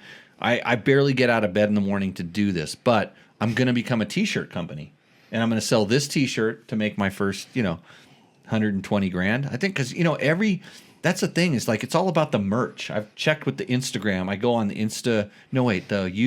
I go on the you influencers forum and they say you got to have merch. So my merch store is coming. Check it out. Yeah, like the stuff Ricky ordered. It was all Ricky Barback or Ricky something. Barback, yeah. They got the R and the A mixed up. Are Anyway, those for sale? I have one. They might be Barback? limited edition. Limited edition Barbecks. Barback shirts. Yeah, I'll auction that off too. Okay, good. Hey, Yeah. at Snooper Moto 723. That guy ruined my life because Snooper Motor or Barback? No, Barback did because I used to be like the highest placing American at Dakar Rally. That's a big rally race that I did. I was people sometimes, like the old guys that remember this, but like he did better than me, and then I'm like nothing. Yeah, but you're the guy that helped him there. I don't like to talk about it. As you age, I can say this from experience, you just got to let the kids take it over. They're better, they're faster, they're stronger. They won't believe what Hey, if they put any real navigation, old guys did. If they put any real navigation in those rallies, like back in my day, back when you used to use the compass and the tick-tock clock. And it wasn't just a glamping get-together. Yeah, where they all ride around in motorhomes and stuff. I mean, I could kick their ass. Oh, I'm sure. Yeah. Okay. Living in the dirt. At Snooper Motor 723, Tyler/Everride sent me. Great review. Subbed. So Everride reposted his co-review last night and gave so much praise to Jimmy and Matt. That's what Mark's telling me. Oh, cool. I like I said, if I could keep up, send me a direct link to this, like at the time frame or something, so I can watch it and just send me that, and then send me the ones that are telling me that I'm full of shit, because those are the ones yeah, you'll read all that. We're humans. I'll just go straight to the stuff where they talk bad about me, and then I'll stew on it, and then I'll come back like a Tacosaurus Rex. I'll just attack them. Hold on. Come after me because I'm a motorcycle YouTube influencer. Okay, Thomas Caldwell, 184, 4 hours ago. Damn, it's like sitting down and having a chat with a legend. Thanks, guys. I'll take credit for that. Yeah, Thank you. I like to bring legends on my show. That's why George is here. Yeah. Yeah. I could tell you some things I'm legendary for. Simon. You have a gold medal. Yes, I do. Simon Lemaire 392, 4 hours ago. Any idea how it would compare to the AJP PR7? So are you familiar with that at all? I just Googled it. It's a knockoff bike or something. So it's a Portuguese built. It's not a knockoff. It's actually AJP kind of makes their own things. They use some existing parts and they piece it together into something. AJP kind of had what would have been a Cove. 5 or 7 years ago, they built this thing. Maybe not as much fuel tank capacity, but it sort of has the rally style. I've ridden one around very briefly. It was Lyndon from Seat Concepts. It was one of his bikes. It's extremely heavy, very torquey. I wouldn't say it's super performance oriented. The weight was very, very noticeable to me. Maybe more so than just making the bike stable. So I don't have enough time on it to compare it, but I think they're definitely different bikes. AJP has reached out to us lately and said, hey, would you like to come and test and ride our bikes? And we are interested because they do have some interesting offerings in their line, especially they have some, we'll call them air-cooled bikes that have decent suspension. So it's kind of a higher performance play bike that I think there's a big need for now, because a lot of people got into this motorcycle thing during COVID and they didn't know what they were getting into and they bought the wrong thing. Let it too much or too little. And some of these bikes out there might be the right thing, but again, all you get is you have to give one to an Instafluencer guy, and then he just says it's great and shoots some hot photos, and he says, yeah. And if they put their girlfriend on them that has some, hey Trevor, welcome to Tech Talk Taco Tuesday. Hold on. Why aren't you coming? I got you plugged in here. Why aren't you coming through the phones? Volume down or something? Can you hear me? I can hear you here, but why can't I hear you? Just hold them up to the microphone. I could do that, but that's like a janky way to do it, and then he can't hear the What's show. What's not janky about this? This is a professional pod show. Let's see here. You there, Trevor? Hello. I'm here. Good. I was just about ready to you start got talking him. about how if you put boobs on your internet channels, you get more views. That could be a possibility. Right. Okay. So can you be the guy in charge of the boobs on the Dirt Bike Test channel? Because I'd feel much better if it wasn't me doing it. I don't. He's just on the phone. We don't have video of him. No. Because I kind of like it when he's in his bedroom and his mom's yelling at him to get out there or something or get off the phone. It's getting late or It's usually his little brother yelling at the video game and then his sister trying to club him over the head with a baseball bat. something. See, I heard something there. Yeah. Somebody's yelling at him. Okay. So did I answer that question? Yes. No. George. Hello. He took the phone away to yell back at somebody. Somebody's yelling at your phone. Or are you going to go outside? Are you safe, Trevor? Yeah, Signal. Tap twice you hear on me? the tap twice Yeah, on we the can phone hear if you. you're Can you safe. hear us? If you're being can hear. attacked, tap once. Yeah. Okay. Good. If you can hear us, then we're okay. Okay. Good. You just hold on for a second. Tell your family to shut the hell up and respect your current job description of being a guest on a very famous motorcycle podcast. Yeah, that's what it is. When are you moving out? You know what? I'll rent you a place out here real cheap, and you don't have to deal with all that home shit.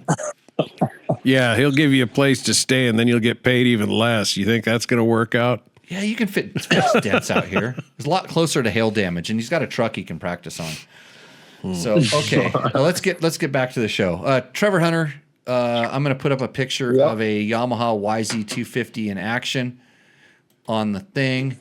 How can you talk about the bike? Or are we under embargo?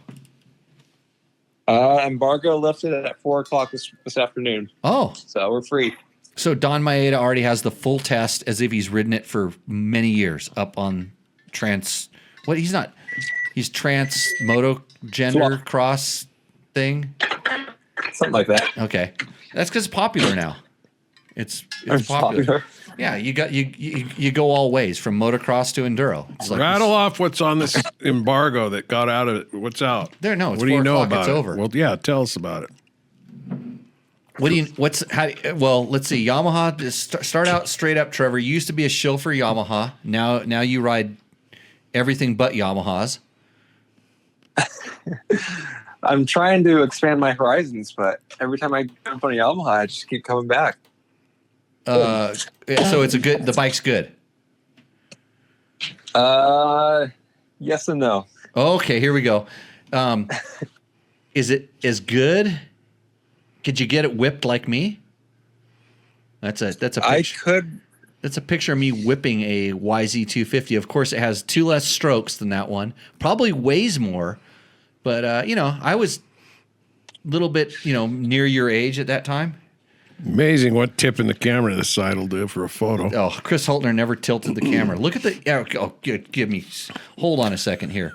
Look at the trees. Look at the this. trees. Look at that. It's Look at the just- trees. We didn't spend. That's Photoshop for when you had to cut all the way around that image on the motorcycle. We and didn't paste it on spend top of 4 that. hours digging that tree out of the ground and then orientating it back to Yeah, the it was already horizon to make it blown look over. more radical. Okay, just don't give me a. Trevor, did you see what I just held up to the camera? I'm not watching right now. I know. okay. I don't know why anybody It's a would. Jimmy shot. Okay, so I'd watch for George. Okay, There you so go. so the bike is good. Okay, tell us the 3 best things about the new YZ250F. Start with the motor because that's always the number one. Well, that's kind of where it's different. Oh, things went sideways. You there? Yeah, I'm here. We can hear Okay. you. Yep. Yeah, so like when the first bikes hit the track and everyone was bogging and the bike was falling on its face and this and that, I thought, oh my gosh, they just ruined this motor. They just ruined the best 250F motor, in my opinion.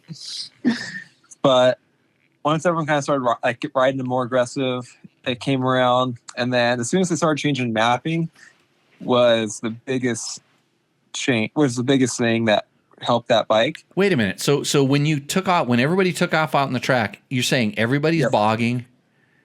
Yep. Okay.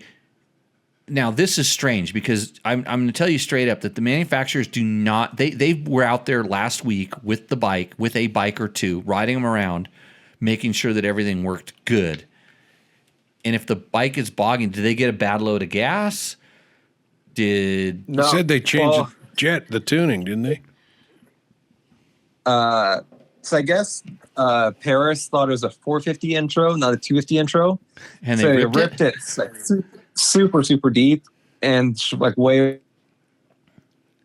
I think that's part of the reason. But just with the new, actually they didn't change really anything in the motor, just like the timing chain for durability reasons. But other than that, the only difference. You know, hey, Yamaha is a sponsor of this show, so there was no way I would ever even stage this segment to have them bog like you're saying the bikes bog. But okay, here's the quality. Okay, here's the quality of test riders that are out there, and you're included in this, by the way. It's like you should have said.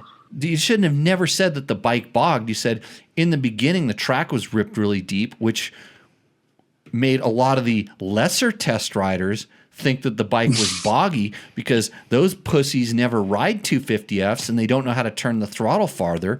But us at dirt bike tests, we turn the throttle like it's supposed to, and the Yamaha with class-leading torque and power delivery was able to pull right through it while the other guys were like not knowing what was going on. That's your shill. That's your shill spill. Tyler Belknap was one of the problems. That's the issue. Tyler, does he know that I actually qualified for a motocross national before? He wouldn't believe that. Needs video proof. Video proof. There we go. Jimmy talking about his racing again. Tell us more about the bike.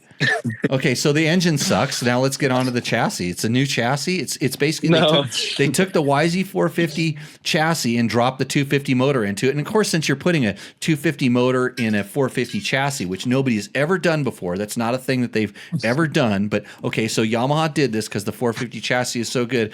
And now since it's a big, heavy 450 chassis, it makes the motor suck. How does the chassis work? Because we all know that slow bikes usually handle really good. George overserved me tonight. Motor definitely doesn't suck, but chassis felt really good today. It corners really well. Feels a lot lighter, more nimble, which on a 250F I think is I value that more than like on a 450. On a 450 I probably would prefer a little more stable of a bike, but a 250F it's nice to be able to throw it around a little bit more.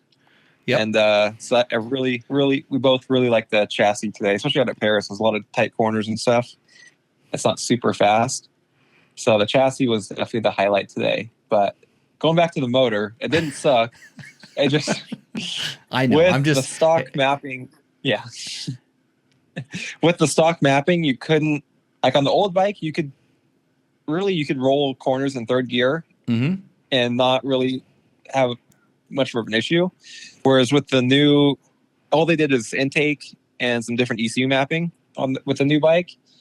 And it's pretty crazy how different it felt. Like you had to be in second gear and through the corners and stuff. And like, if you tried to do third, you'd have to clutch it a lot and this and that.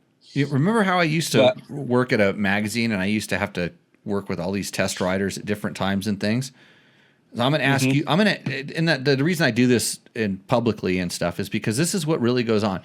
So if I were the guy in charge and you're test rider and stuff, and most of the guys that are in charge don't even know enough to do this, I would ask the question, Trevor, when was the last time you rode a 250F? Tyler Belknap raced one 48 hours ago. Okay, no. When was the last time you rode a Tyler, I haven't talked to Tyler. I'm not talking. When was the last time you raced a 250F? Rode a 250F? Because all of Tyler's opinions are coming through you right now. Let me tell you what I'm hearing. Are you trying to? Let me say what I'm hearing. Since I've ridden one, so it's been a while. So I'll tell you what I'm hearing. You can tell me if I'm right or wrong. Sounds like the power band is a little narrower and it's higher in the revs. Is that what you're kind of saying? With the stock mapping, yes. Okay. Absolutely. Yeah. But also Trevor has been spending a lot of times on 450s. Right. And I remember when we first started doing 450s, Trevor didn't like 450s because they were too much power and you couldn't control them. And he wanted to rev his 450, and it's hard to do because they become a little bit uncontrollable. Now Trevor likes to go around the turns in third gear, like he just said, Right. at a lower RPM, like you're supposed to on a 450. Well, he's evolving. No, I'm getting lazy. getting Yeah, lazy. getting older. And so that technique on a 250 gives you exactly what he just said. Bogging by comparison. That bike's not bogging. The bike is it's taking the load, but it's not responding at that RPM at a thing. Yes. So what you usually do at that point, Trevor, as a highly experienced motorcycle tester and racer, you turn the throttle a little bit farther before you start, letting the clutch out. But And he did that. eventually. Yeah, it took a few more laps. He's not. But he's like everybody else. He wanted somebody to hand him a map that made the bike better. It's like, give me the Well, pill. yeah, that's what we live in. We live in the day. You get a pill, something hurts, you get a pill. Something doesn't work right, you get it remapped, you change But it. the suspension, Trevor, the suspension has to be perfect. It was pretty good. I made a couple clicker changes to the fork, but other than that, it felt pretty good. Right. No air forks, no nothing. Just good old KYB spring forks and spring shock. So if Dylan Ferrandis were to have to ride this bike, would he complain? Because we just had a question about this. I don't know. He likes to complain about a lot, it seems like, but The only reason I didn't show up at that haven't intro today is because Damon Bradshaw was not out there. I wanted to come and hang out with the beast. who was out there? Ryan Villapoto was out there. Did you Just smoke showed him? a wheel. I did pass him. I'm pretty sure we got on video. Oh, good. He might have been laid out in a rut, but I still passed him. That's awesome. So when do you have the riding impression done yet? No, because I went mountain bike riding instead. Don Shows how Maeda probably committed I went am. mountain bike riding too. He probably had that thing done before he left the track, which he probably left at 1:00. Yeah, I think so. Well, he just told his slaves to get on it, and he'll see it when it's on the website, Yeah, making him money. but he's probably really nice to his slaves in person. Like unlike me, who brings like to call you an indentured servant, and I like to bring you up on the show, like for a public lynching. But so tomorrow morning when I wake up, I can wake up to this awesome impression up on video on Dirt Bike Test. Possibly. What's Tyler doing? Probably talking to his girlfriend or something. Yeah. Tell him Important he's gonna, stuff. Yeah, he's going to be going to AJP and gas intros if he doesn't kind of click it up. Those Top Flight Yamaha intros are no longer on the table. No, He should. he went to a Suzuki intro yesterday. Well, I know that's putting in the work, I guess. So do we have content on that on Dirt Bike Test, or do you have to write it all? Or his dad's writing it for him? I think Dad's handling that one. So, did they ride Ken Roxon's bike? They were not allowed to ride Ken Roxon's bike. But I'm a Motocross little Action got to? disappointed. Everyone except for us, I think, got to ride Ken Roxon's bike. I was a little disappointed in that. Wow. Even though I think we're probably the only media outlet that really does anything with Suzuki's these days, but Well, that's okay. they didn't get the chance. Yeah, well, I wouldn't have stood for that back in my day, but you guys run it how you see fit. I wasn't there. I would have stuck on it. And but- Bill O'Neill thinks that the only way we can do any better is to put more boobs on our site right now. I mean, it might work. Yeah. So, okay. Well, thanks for that awesome ride report. Basically, you're saying that the bike is just so I saw guys riding YZ125s and YZ250s at the Coliseum. Mm-hmm. Did you do that? I missed that invite as well. Did our pit reporter get that invite? Logan? Yeah, whoever was there. No one showed up for us, so maybe that's why What did he get? He got mugged on the way there. he had school. He said he had school, Oh, even though I think well, tell him journalism. tell him he can drop out of school, move out to Pahrump, live here for pretty cheap, and I can give him a schooling on how to be a journalist. Okay, Yeah, just let him know. It's on cheap. how to be a journalist. Yeah. Super Monkey did you this might- back in the day. He did it down in Mexico though, so I'm pretty close. I'm in Pahrump. You're from. Yeah. Anything else to add about that bike? No, once I like retrained my brain to ride a 250F and we played with the mapping a little bit, it got a lot better for me. It's funny because we put in a map, and then the motor felt almost identical to last year's motor with just a mapping change. So it's kind of crazy how it's something we already kind of knew, but it seems like a lot of people don't know is just how effective that GYTR app really is, and it's free. So you can make your motor run at the rev limiter and make all the power there, or you can make it almost like a 350 and make a lot of torque and bottom end power. So Absolutely. when people kind of quote started complaining, was Yamaha kind of ready with these maps? They had maps that were they knew. They had a Stevie map, which was already pre-programmed into all the bikes, and then they had another responsive map, which helped make it feel like last year's bike, already ready to go. Can you make sure? They kind of do. Can you make sure you take pictures of those maps and put those in the test? Yeah, already so got that them people, from Stevie. so that people can kind of see what the changes are, because a lot of people I just want this map, but they don't even know what the changes are, and it's interesting to see what the changes are. Like one of the things I do on like the WRs, for instance, because you have a standard map and then you have a mellow map. And one of the things I do spend time doing is I try to make the mellow map the same as the standard map. And you can't do it exactly because there's underlying things in there, but you can change some stuff to get them similar, and then you sort of know the differences between the two, and it's like, oh, that's what it takes to make this one mellow. And then you can take that and sort of add those numbers on top of the standard map, and then you can quote make it in some way, shapes aggressive. And on the YZs, there's a standard map, and then you light the button up, and then you get an aggressive map. So the underlying base maps are actually a little bit different. Yeah, and I think on the motocross bikes, they're both the same, right? No. I believe that the underlying map on the light on mode, which is it's an aggressive map. So it has I don't know. I would have to check. You'd have to ask this, because there was a time when you push the button and it was the underlying map was always different. They weren't exactly the same, but they may have changed this.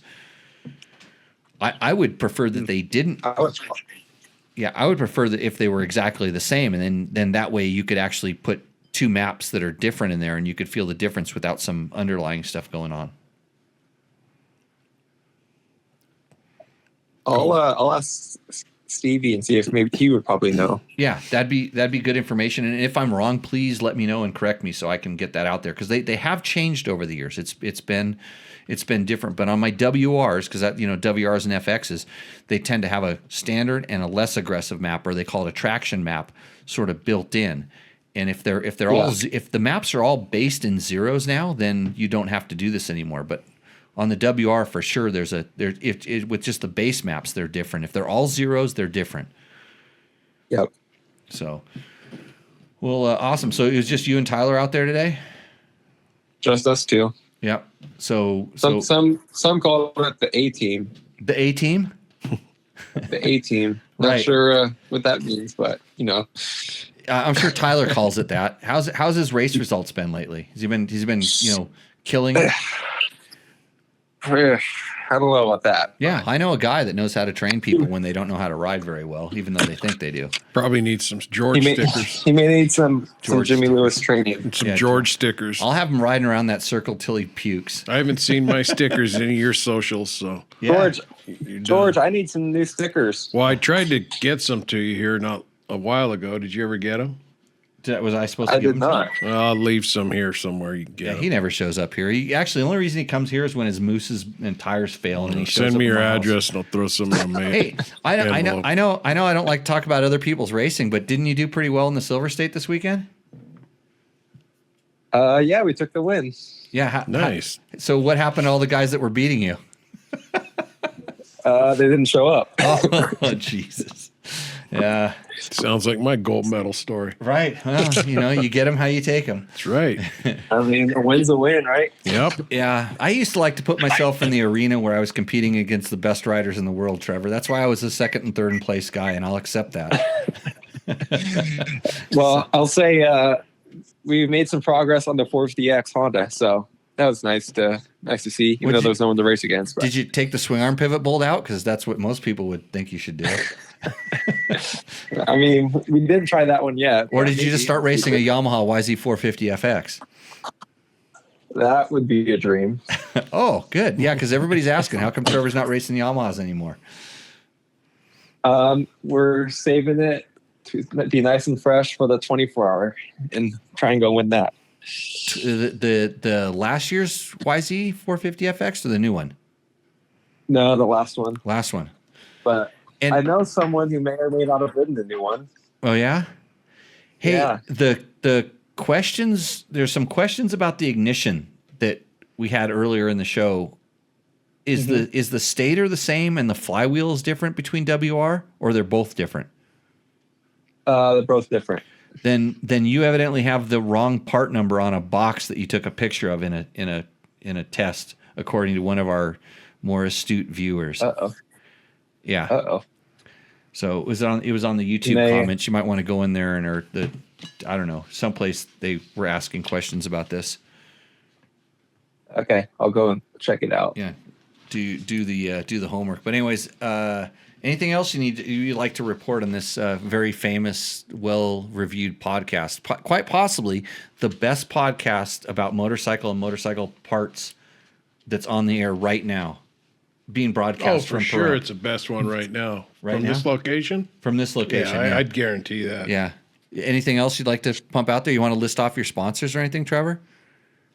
We concluded the part 2 of our 450 shootout, and we have a winner. Dude. Okay, so you sent me, listen to this. So Trevor sent me like this kind of janky spreadsheet that he put together with like some numbers on it. It looked like a giant tie. Well, and it's the one of them said KTM. We had a KTM. We had a KTM. Who did, not from KTM. Yeah, who do we borrow this from? Because KTM won't give us test bikes anymore because they don't like Trevor. No, we used Todd Davis's personal bike. So we had a KTM in there, which is like it's like a gas or the white ones, whatever those are called. Yeah. And okay, so what won? The Yamaha. No surprise. It was. I'm not surprised. But it was basically super close.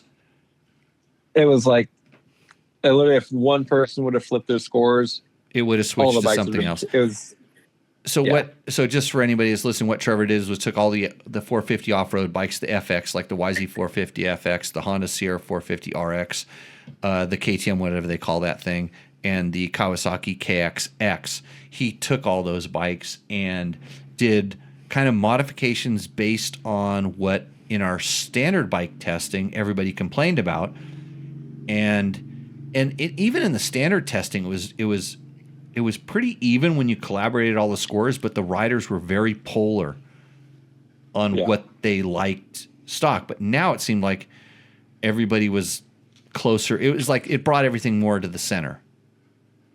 Yes. You fixed all of the shortcomings of these motorcycles.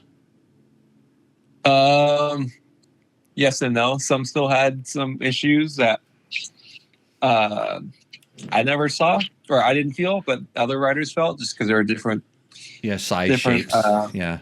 Shapes and sizes and ages. But then there was some stuff that I didn't like on other bikes that those same riders really like. So it's kind of two different. Like I said, this is why you're able to modify bikes. This is what you should. When a bike you feel has a shortcoming, this is how you modify it. And then for the same thing is like if one person modifies it a certain direction, it might get better for them, but also worse for others. And that's what it makes it so difficult. But if you go to www.dirtbiketest.com, Trevor has put up it's up there now, right? Videos? No, not yet. Not yet. Okay, that you're working on that right after you get done with the YZ intro.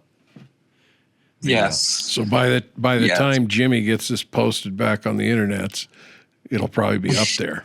Right? Yeah, by the time you're listening to this, you can go to www.dirtbiketest.com and you can read all about it, like they used to say. So the 4 people watching now, don't go right to dirtbiketest.com. Well, 2 people already fell asleep. I was falling asleep a minute ago.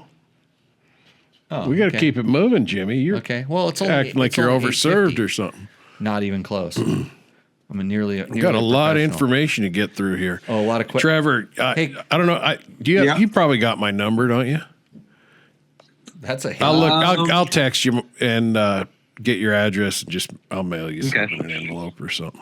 Hey, Trevor, can you stick around for some quick question roulette? Sure. Okay, Yeah. we're going to burn through these Okay, questions at here. just some dude 445 3 hours ago, he says, had to flip a page.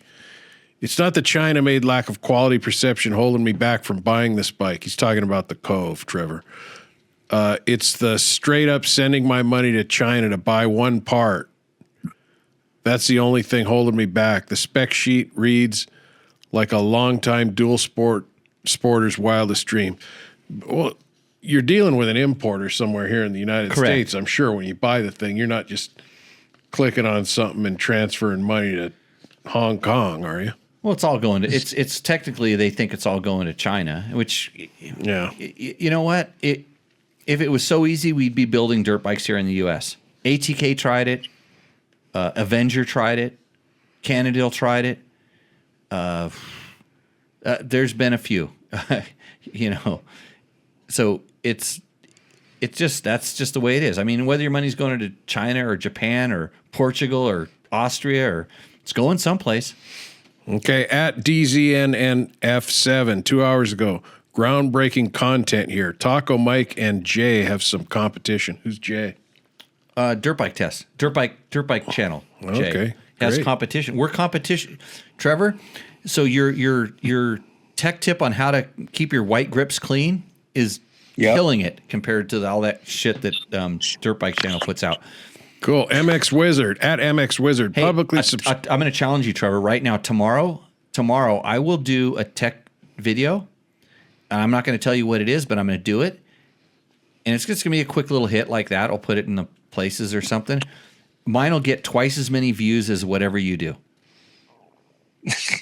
I'll guarantee you that, and then I'll pay you double of what I pay you if it is not true. just put a George sticker in yours, Trevor, and you'll beat him. 2 times 0 is still 0. Yeah. Really? I didn't do math. Okay, MX Wizard publicly subscribed to you a day ago, 1 hour ago. He says, how does the power compare to the Honda CRF 450 RL? He's asking about the Cove. Actually, pretty similar. Maybe the Honda has 10% more. Okay, there you go. At Thomas Hashtag. Quay 9119, 1 hour ago. Some of this is probably just AI, huh? No. Responding. Do you think this bike would be too much for a rider who is new to off-road riding but has street experience, ? Or should I look at something more like a 300 dual sport? No, Is the Cove pretty high? Is it built like a rally bike? it's not that high, but yeah, it's a tall seat height motorcycle. And here's the thing with people that ride street bikes is they're so used to putting both feet on the ground because they're riding in this. They're trying to get your body in this this compact little zone. They want you packed into the center so that the bike handles better. Well, on a dirt bike, you don't even want to be touching the motorcycle when you ride it. You want to be hovering over it, floating over it. You want to be extended from the motorcycle.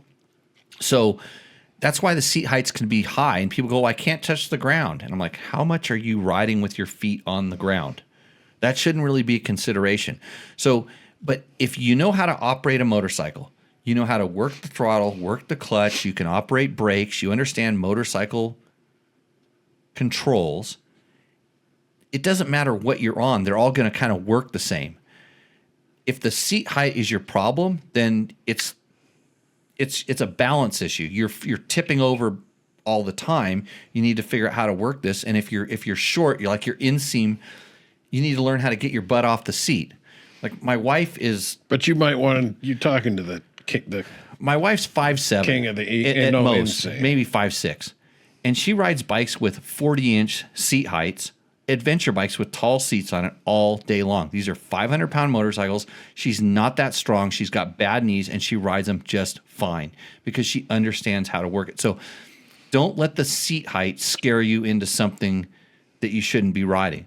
You might have a ton of fun on a little tiny small bike. It might be okay, but don't be afraid of a bike because of the seat height. But with that said, for your question, I would say if you're just starting to get into off-road, go to jimmylewisoffroad.com, come get trained. But you might be more comfortable starting at a more traditional dirt bike than stepping into a heavier. I dare you to take my beginner riding online course. You take this, send me a couple videos of you doing the drills, and if those drills don't work, I'll give you your money back, all $49 of it. Period. Okay.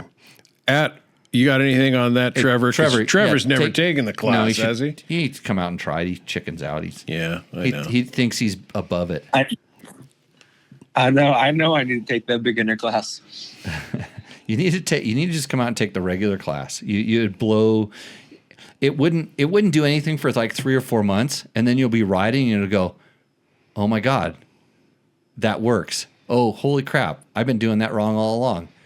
This is what happens, because this is what I do to myself. Wait till he looks over at Jim, and Jim's just standing there on his pegs where he stopped 10 minutes ago, and Jimmy's doing lecture, and Jim's just standing there, track standing the motorcycle on his bike without moving the handlebars at all. He's not doing the trials thing. Anyway, that'll go, oh, maybe there's something to this. Okay, RDISSSS KTM 690 public subscribed a day ago, 14 hours ago, he put. There's a pretty big difference between the old chassis and the new one on the 690. I guess in the U.S., the breaking point would be 2018. Same for the 701. I had a 690 2015 and tested my friend's 2018 701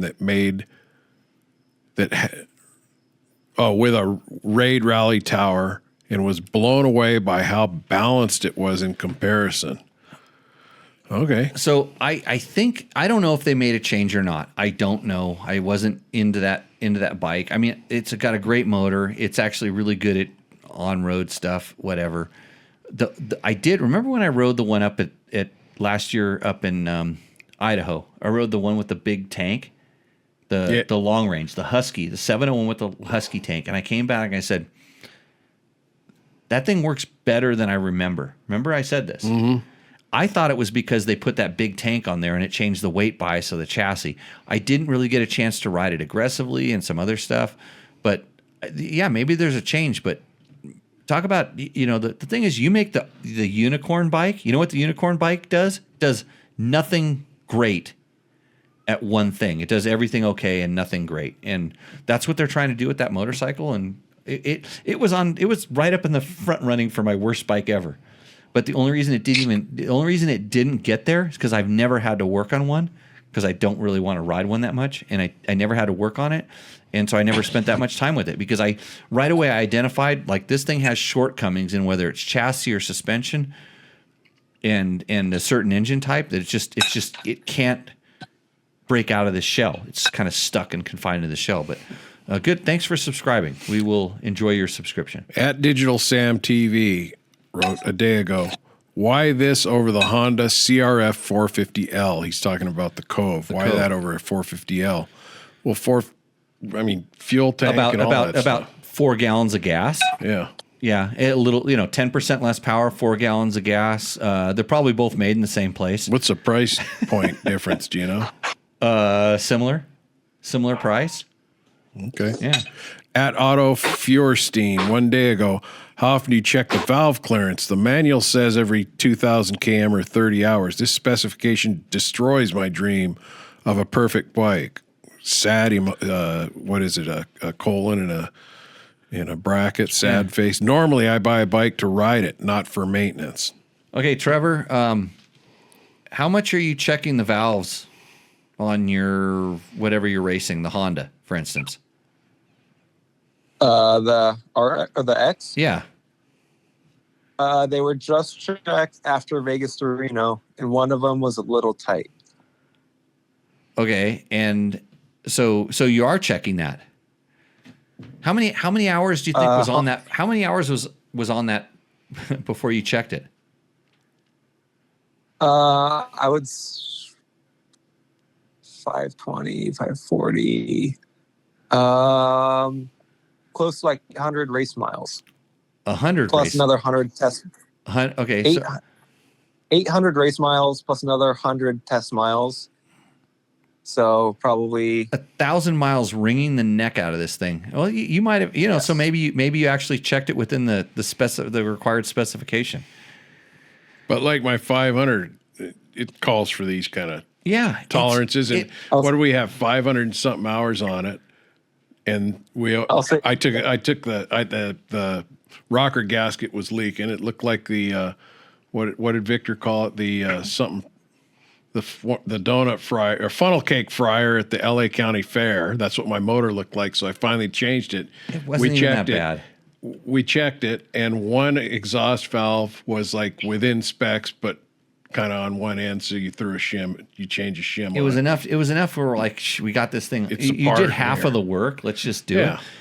Don't the And manuals. that's never being checked. Yeah, I've got a bunch of them in there that I just rarely check. The only reason I check them if something starts going wrong, like they become hard starting or something weird like that. Start talking to you. Yeah, they make some noise or they get hard starting but I mean you really don't check things. You're racing them Trevor's racing them at the highest level. I'm riding the crap out of mine just for fun, and you kind of do it when you need to. But the manual numbers, if you want to, like, I don't know. It's just I don't think we rode it. So we rode it. I don't even know how many hours we put on it when we rode back. I never really calculated it out. Probably, let's see, 4. Well, I know one day was 16 hours, but we're talking there had to be 45 hours on it. I think at some point you never checked, never even crossed my mind. You raise the likelihood of a human error failure by opening and closing in motors more than if you just let it talk to you and go in there when there's a problem. Yeah.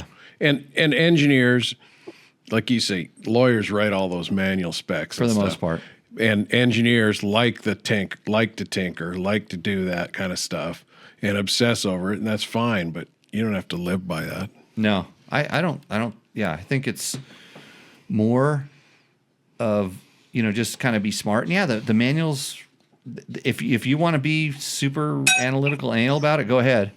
But just do what you need to do. Did you have more words on that, Trevor? He's busy stuffing his face with pasta.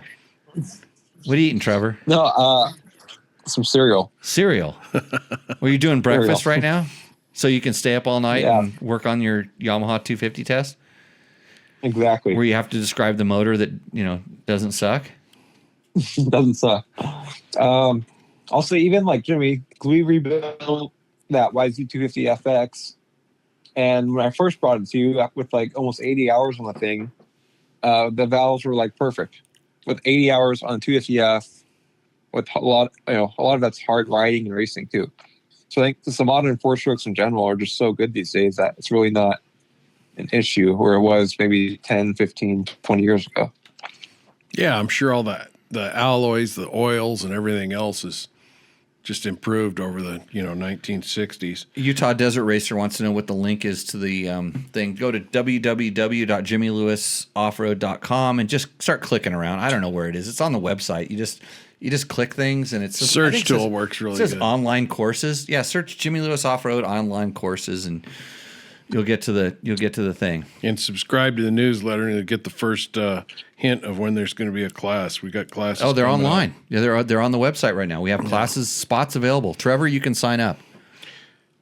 When is it? October. Go to the website. Come on, Trevor. 28th, Put your 29th or spoon something down. like that, yeah. Put the bowl down. I'll be in the middle of the 24-hour, but Okay, then there's one on November 3rd and 4th or something. You can come to that one. At Dave Denitis 5 days ago, he says, to be fair, how many of the other brands are made in China now? A lot of Okay. them. Well, at least parts. Yeah. Quattro Bahina 89545 days ago. By the way, this bike was probably built as a rally bike aimed at Dakar from the ground up. A key figure in the Cove Company, Zhang Zhu, I don't know if I pronounced that, it's common spelling, was born in a poor family and had hard time struggling to start his racing career. He's more of a hands-on blue-collar type of person and genuine dirt bike lunatic. His passion was definitely critical to the birth of this project. China does have the technological ability to build a bike like this, as complicated as they are. Bikes cannot be much harder to produce than supersonic fighter jets, can they? But the manufacturer, you asked if AI was writing stuff. That sounds like it grabbed a lot of text and specs. Yeah, but the manufacturers generally don't have the willingness and determination to do so. They also don't have the buying power of a nation that's trying to defend itself to build the fighter jets. They're selling it to consumers. So for me, being built, this is him again. This is Quattro, whatever, Bajinga Jang. Yeah. For me, being built with racing in mind largely explains why its quality reaches such an insane level. Okay, thanks. Yeah, good comment. Dan Krause says, Jimmy, if you do the merch thing, how about a Jimmy's Weird Hats for Bald Guys collection? Shut up, Trevor. Hey, for everybody out there, if you haven't read Monkey Butt, this is a required reading. This is by Rick Simon. This is a big, thick book. Look at how thick it is. It has big print for all you old dudes. But even you young cats should probably go read this book because I'm writing Monkey Butt 2, which is the continuation of this book. It's the second chapter. This is Tall Tales Bench Racing, an inside story 30 years in the sport. So Rick Simon tells you how Dirt Bike Magazine got started and what went on with motorcycle media, and I'm going to write about the death of it. And I know that's available on Amazon, but make sure if you're going to buy it on Amazon that you click through by using dirtbiketest.com's Amazon link and get your copy of Monkey Butt. Yeah, get your copy of Monkey Butt. Yeah. Okay. Great book. Corporal Andrews, 6 days ago, the Cove brought me to you. Great session, good info. Thank you. You're welcome. Thank you. At Roland Cooper 809, 4 days ago, I downloaded the Love 450. He said it. Love 450 Rally Owner's Manual from the USA website to find out maintenance specifications. I saw the oil changes were 2,000K, blah, blah, blah, 30 hours, and the valves checked at the same interval. Is that an extremely short interval for this type of engine? Also, only 1.6 liters of oil in the engine. 1.6 liters of oil. Trevor, how much engine oil did you put in your Honda 450 that nearly won 800 cc's or something? The Vegas to Reno, except it actually won the Vegas to Reno because the guy that was supposedly racing the bike never got on the bike. How much oil was in that motor? I want to say 1,150 cc's. Okay, so 1,600 is enough. Yeah, that's 500. 500 more. For those that don't know. Yeah, we did that much math in school. 500 right? cc's is a lot of oil. If you haven't checked it out lately. Anyway, then he goes on. Maybe this is more of the race bike than an adventure bike. Does it use premium fuel, 93 octane or better? Question mark. What am I missing here? What are you missing? Riding. That's what you're missing because you're on the fence. Get off the fence. You guys are downloading manuals, checking specs, and I get this. You're super into it and everything. It's just like they probably watched 100 different YouTube videos and somehow they came across mine. So when we rode it the whole time, yes, we put premium gas in it, except for the 4 or 5 times we came to gas stations that only had 87 octane, and we poured that into it too. We're one of the few outlets that actually measured the fuel capacity. And if it pinged, you probably backed off the throttle a little, but it probably never pinged, right? I didn't hear it ping. Yeah, there you go. So okay, at Dion Oliveira, 4058, 6 days ago, the best way to take care of the cat is to take it off. Great review. Okay, so we didn't take the cat off because we are testing a motorcycle as provided to us by the manufacturer. Taking the cat off generally is going to affect something else upstream. So more than likely the fuel ratio delivery and stuff that can't compensate for you cutting the cat off. Just like on your car, you cut the cat off in a car, it doesn't necessarily run better. Maybe on some old carbureted things and stuff like that, but these are all systems. And if I was going to start going to that level, and yes, if I wanted more performance, I would make sure the cat was not on that motorcycle. If I was tasting it in race conditions, it would have a respectable sound decibel muffler with a freer flowing exhaust. But we didn't test it like that. We tested it in its basically pre-production form. So no, didn't cut it off. At the Red Dirt Rider 6 days ago, how does it do for highway time? I think that's been asked and answers in a couple of shows. Watch the damn video. Yeah. It's like we talk about this on the video. I mean, we're not road bike test. Yeah. We rode it on the dirt most of the time, but I show video of it riding down the road. We spent plenty of time on the highway. I mean, we did a significant number of miles on the highway. Time-wise, it wasn't that much because the highway miles went by really quick, even though it was like 3-hour stints to get, down here and different things. But hey, Trevor, are you glad you can answer all these questions? I know so much about these bikes. I know. It's like, how come you don't do motocross and in Grand Prix, District 37, Big Six, Best in the Desert Talk Tuesday? Go compete with me. No one cares. No one cares. Man, this next question at Thomas Squell 91, whatever, it's the same. I don't think that was, it was. Same question, never mind. Now onto the Tenere, apparently, at AZ Mountain Thumper, Arizona Mountain Thumper, a day ago. It's been edited. Would a G2 throttle tube help with your drivability issue? Now, is this Tenere? Yeah, it's the Tenere. I use one on my WR 450LF to tame the twitchiness after going to the competition ECU, tuning the ECU and the G2 throttle tube soften the initial power delivery to my liking. Sounds like you may need to go the other direction, different cam on the throttle tube. So surprisingly enough, this is exactly what I did. I contacted G2. They make a more aggressive throttle pull wheel. So it's a really bitchin' billet aluminum with Teflon inserts throttle tube. And if you start talking about things that make a difference, it's things like this. You can't see this. You put a grip on it, you never know what's in there. But instead of being plastic, it's aluminum. So it has less of a chance of cracking and breaking, although you can dent an aluminum throttle tube and it can become a little bit problematic. But it has Teflon sliders inside there. It's a really nice piece, and they changed the cam profile of the pull wheels on the throttle tube. So it's more aggressive. Does it work? I put it in there and I'm liking it. But I will tell you, I always thought that I was going to smooth power out by putting less aggressive throttle wheels in. And I did a bunch of stuff where I was always throwing these in there and it never seemed to help. When I put a more aggressive throttle tube in bikes that I thought had aggressive or snappy power, it actually mellowed them out. And puts more fuel in it quicker. This is something. If this is causing you to, if your brain's spinning right now, ask a question in the comments. Go into the question in the comments, ask it, or especially on the YouTube video or the Facebook, mostly the YouTube video. Ask me to dive in because I can spend a little bit of time on there, and it can really help you out with something that's kind of simple. You don't have to get into it, but I have one on my Tenere. I think I'm liking it, but the problem is I also have a different mapped ECU, and I have to go back to the stock one to get the problem I had to see if this corrects it without the ECU. So this is why we test one thing at a time, and now I'm testing two things at a time, and so I now have to undo one to test the other, vice versa. Is this throttle issue, is this what...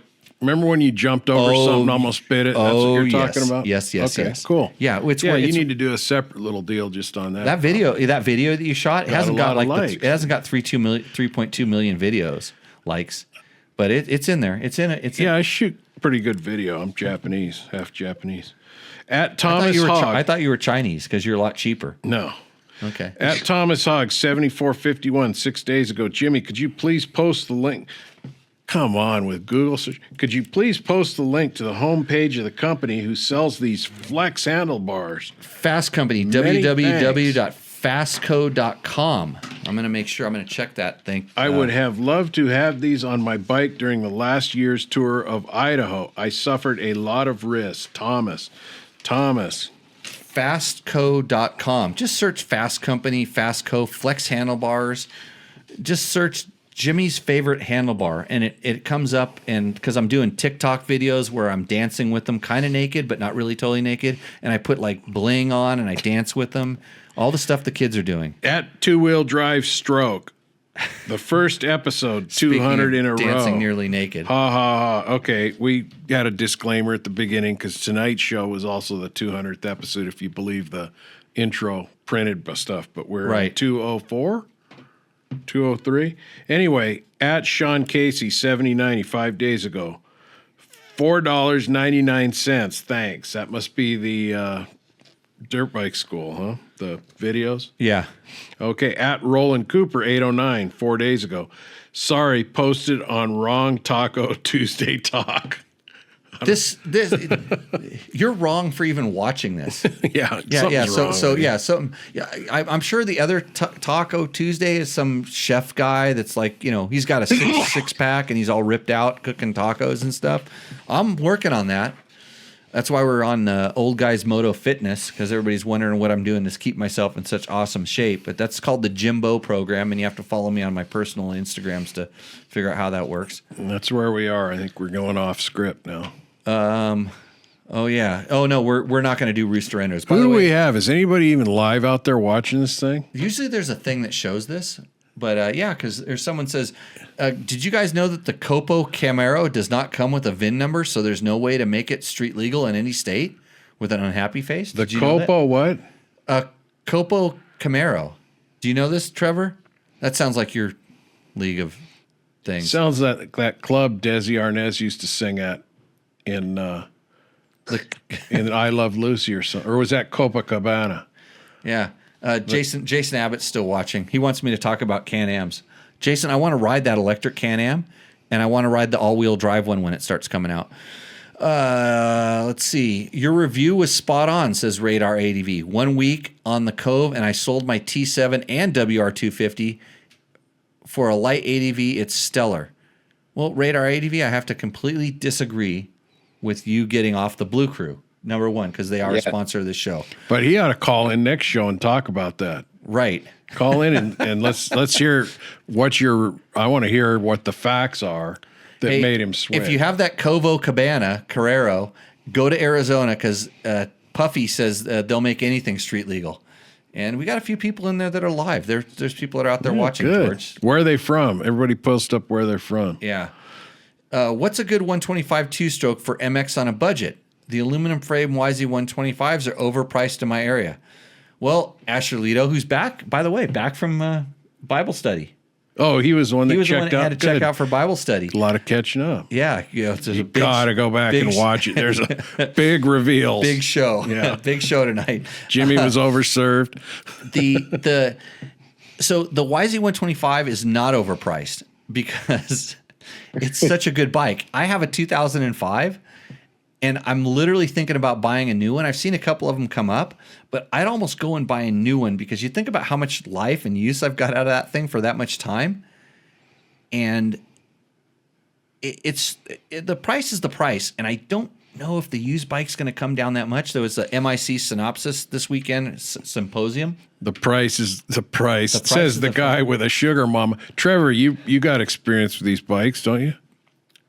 I love a YZ125. I And- don't care what year it is. Why?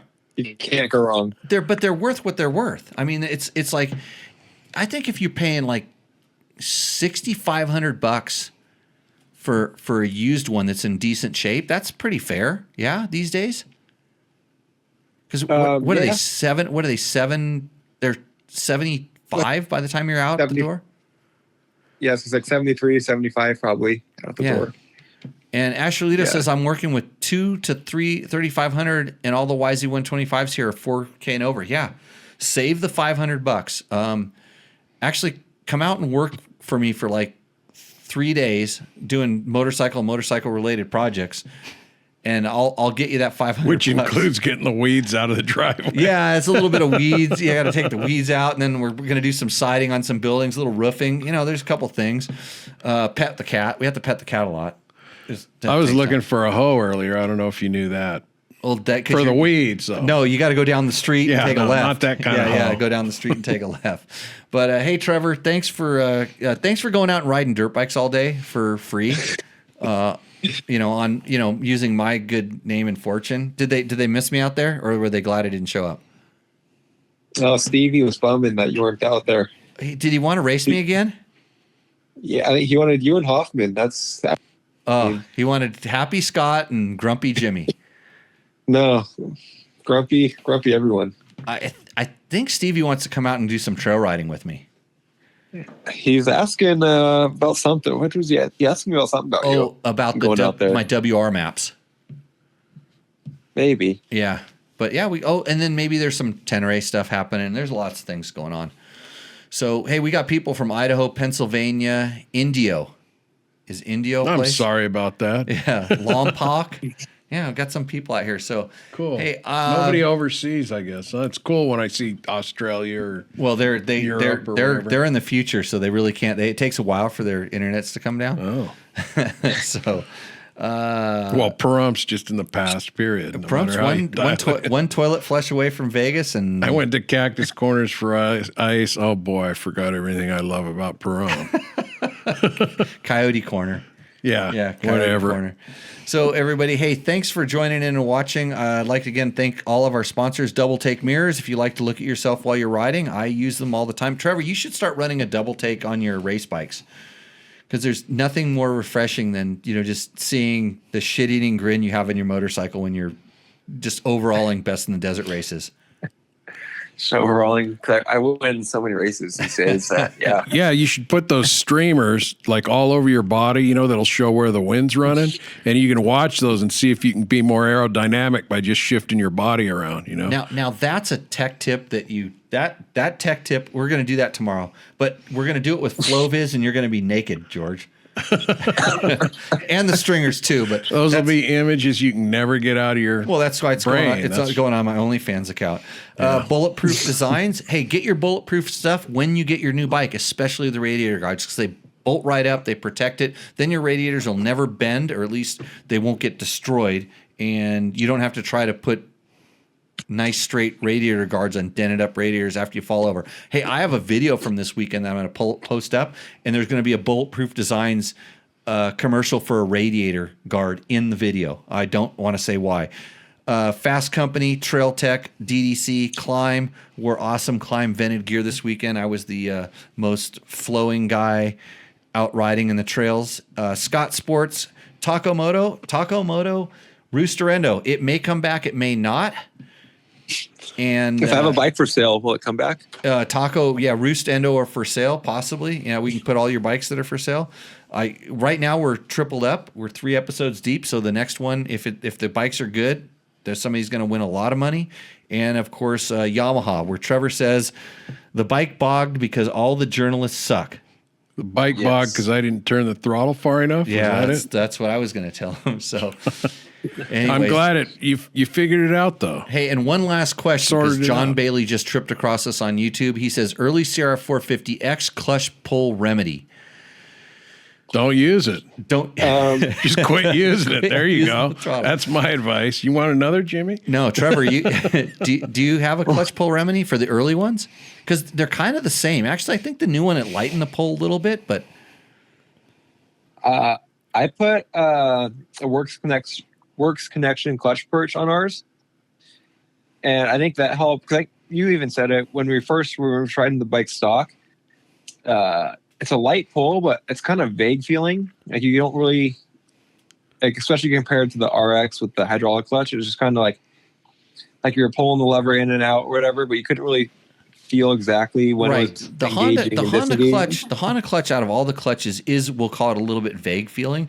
On the old ones, and he says clutch pull remedy, so he's not paying too hard or too soft or whatever, but sometimes just levers, sometimes just something as simple as adjusting the position of where the lever starts engaging and disengaging can make a pretty big difference. So sometimes letting it come in a little bit closer to your fingers. I mean, most people are worried about bumping against their knuckles, but if your plates are good and everything, it doesn't take that much of a pull to actually get it to completely disengage. So play around with the positioning of where the lever is. Then some different levers offer slightly different pivot positions. There's a lot of little things you can do that are just that are free. Then you can go to levers that are a little bit different. There's companies that make clutch arm extenders. Of course, you can go all the way to just getting a completely different clutch from something like Recluse. But I will tell you that the Honda of a lot of the bikes does benefit a lot from improved clutch components. Mostly because they have a certain durability standard and a certain kind of feel that they like, and maybe it's not the best for everybody. If it's what was his name? That was John Bailey. John Bailey. I got something here that it works in a lot of George things. sticker. No. It's if it's clutch effort, I'd say there's something out there. It's called triactin. And you should look into it. But try acting like a man and pull that thing in, okay? So that's my tech tip. Hey, besides lubing the cable and putting some lube in the thing, we're going to go ahead and sign off with that note. I really appreciate everybody joining in this show. Again, thanks to all our sponsors. Thank you, Trevor, for coming on and taking the heat like a man. I hope your cereal went well. Get to the damn What computer. kind of cereal did you have, Trevor? Fruit Loops. Raisin Bran. Oh, I like Raisin Bran. A lot of sugar, though. Yeah. Okay for a guy like you that's active and young. Watch out for my tech tip that's going up tomorrow. Make sure to like and subscribe to that one. Double up on the thing because Trevor's going to put one up too. Not going to be nearly as good. And with that, we are going to see everybody out in the trail. Cheers, guys.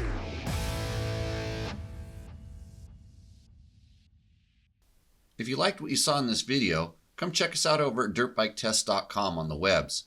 We have bike tests, product tests, a lot of fresh dirt, and you can even support us by clicking through our links. Hopefully, we'll see you out in the trail.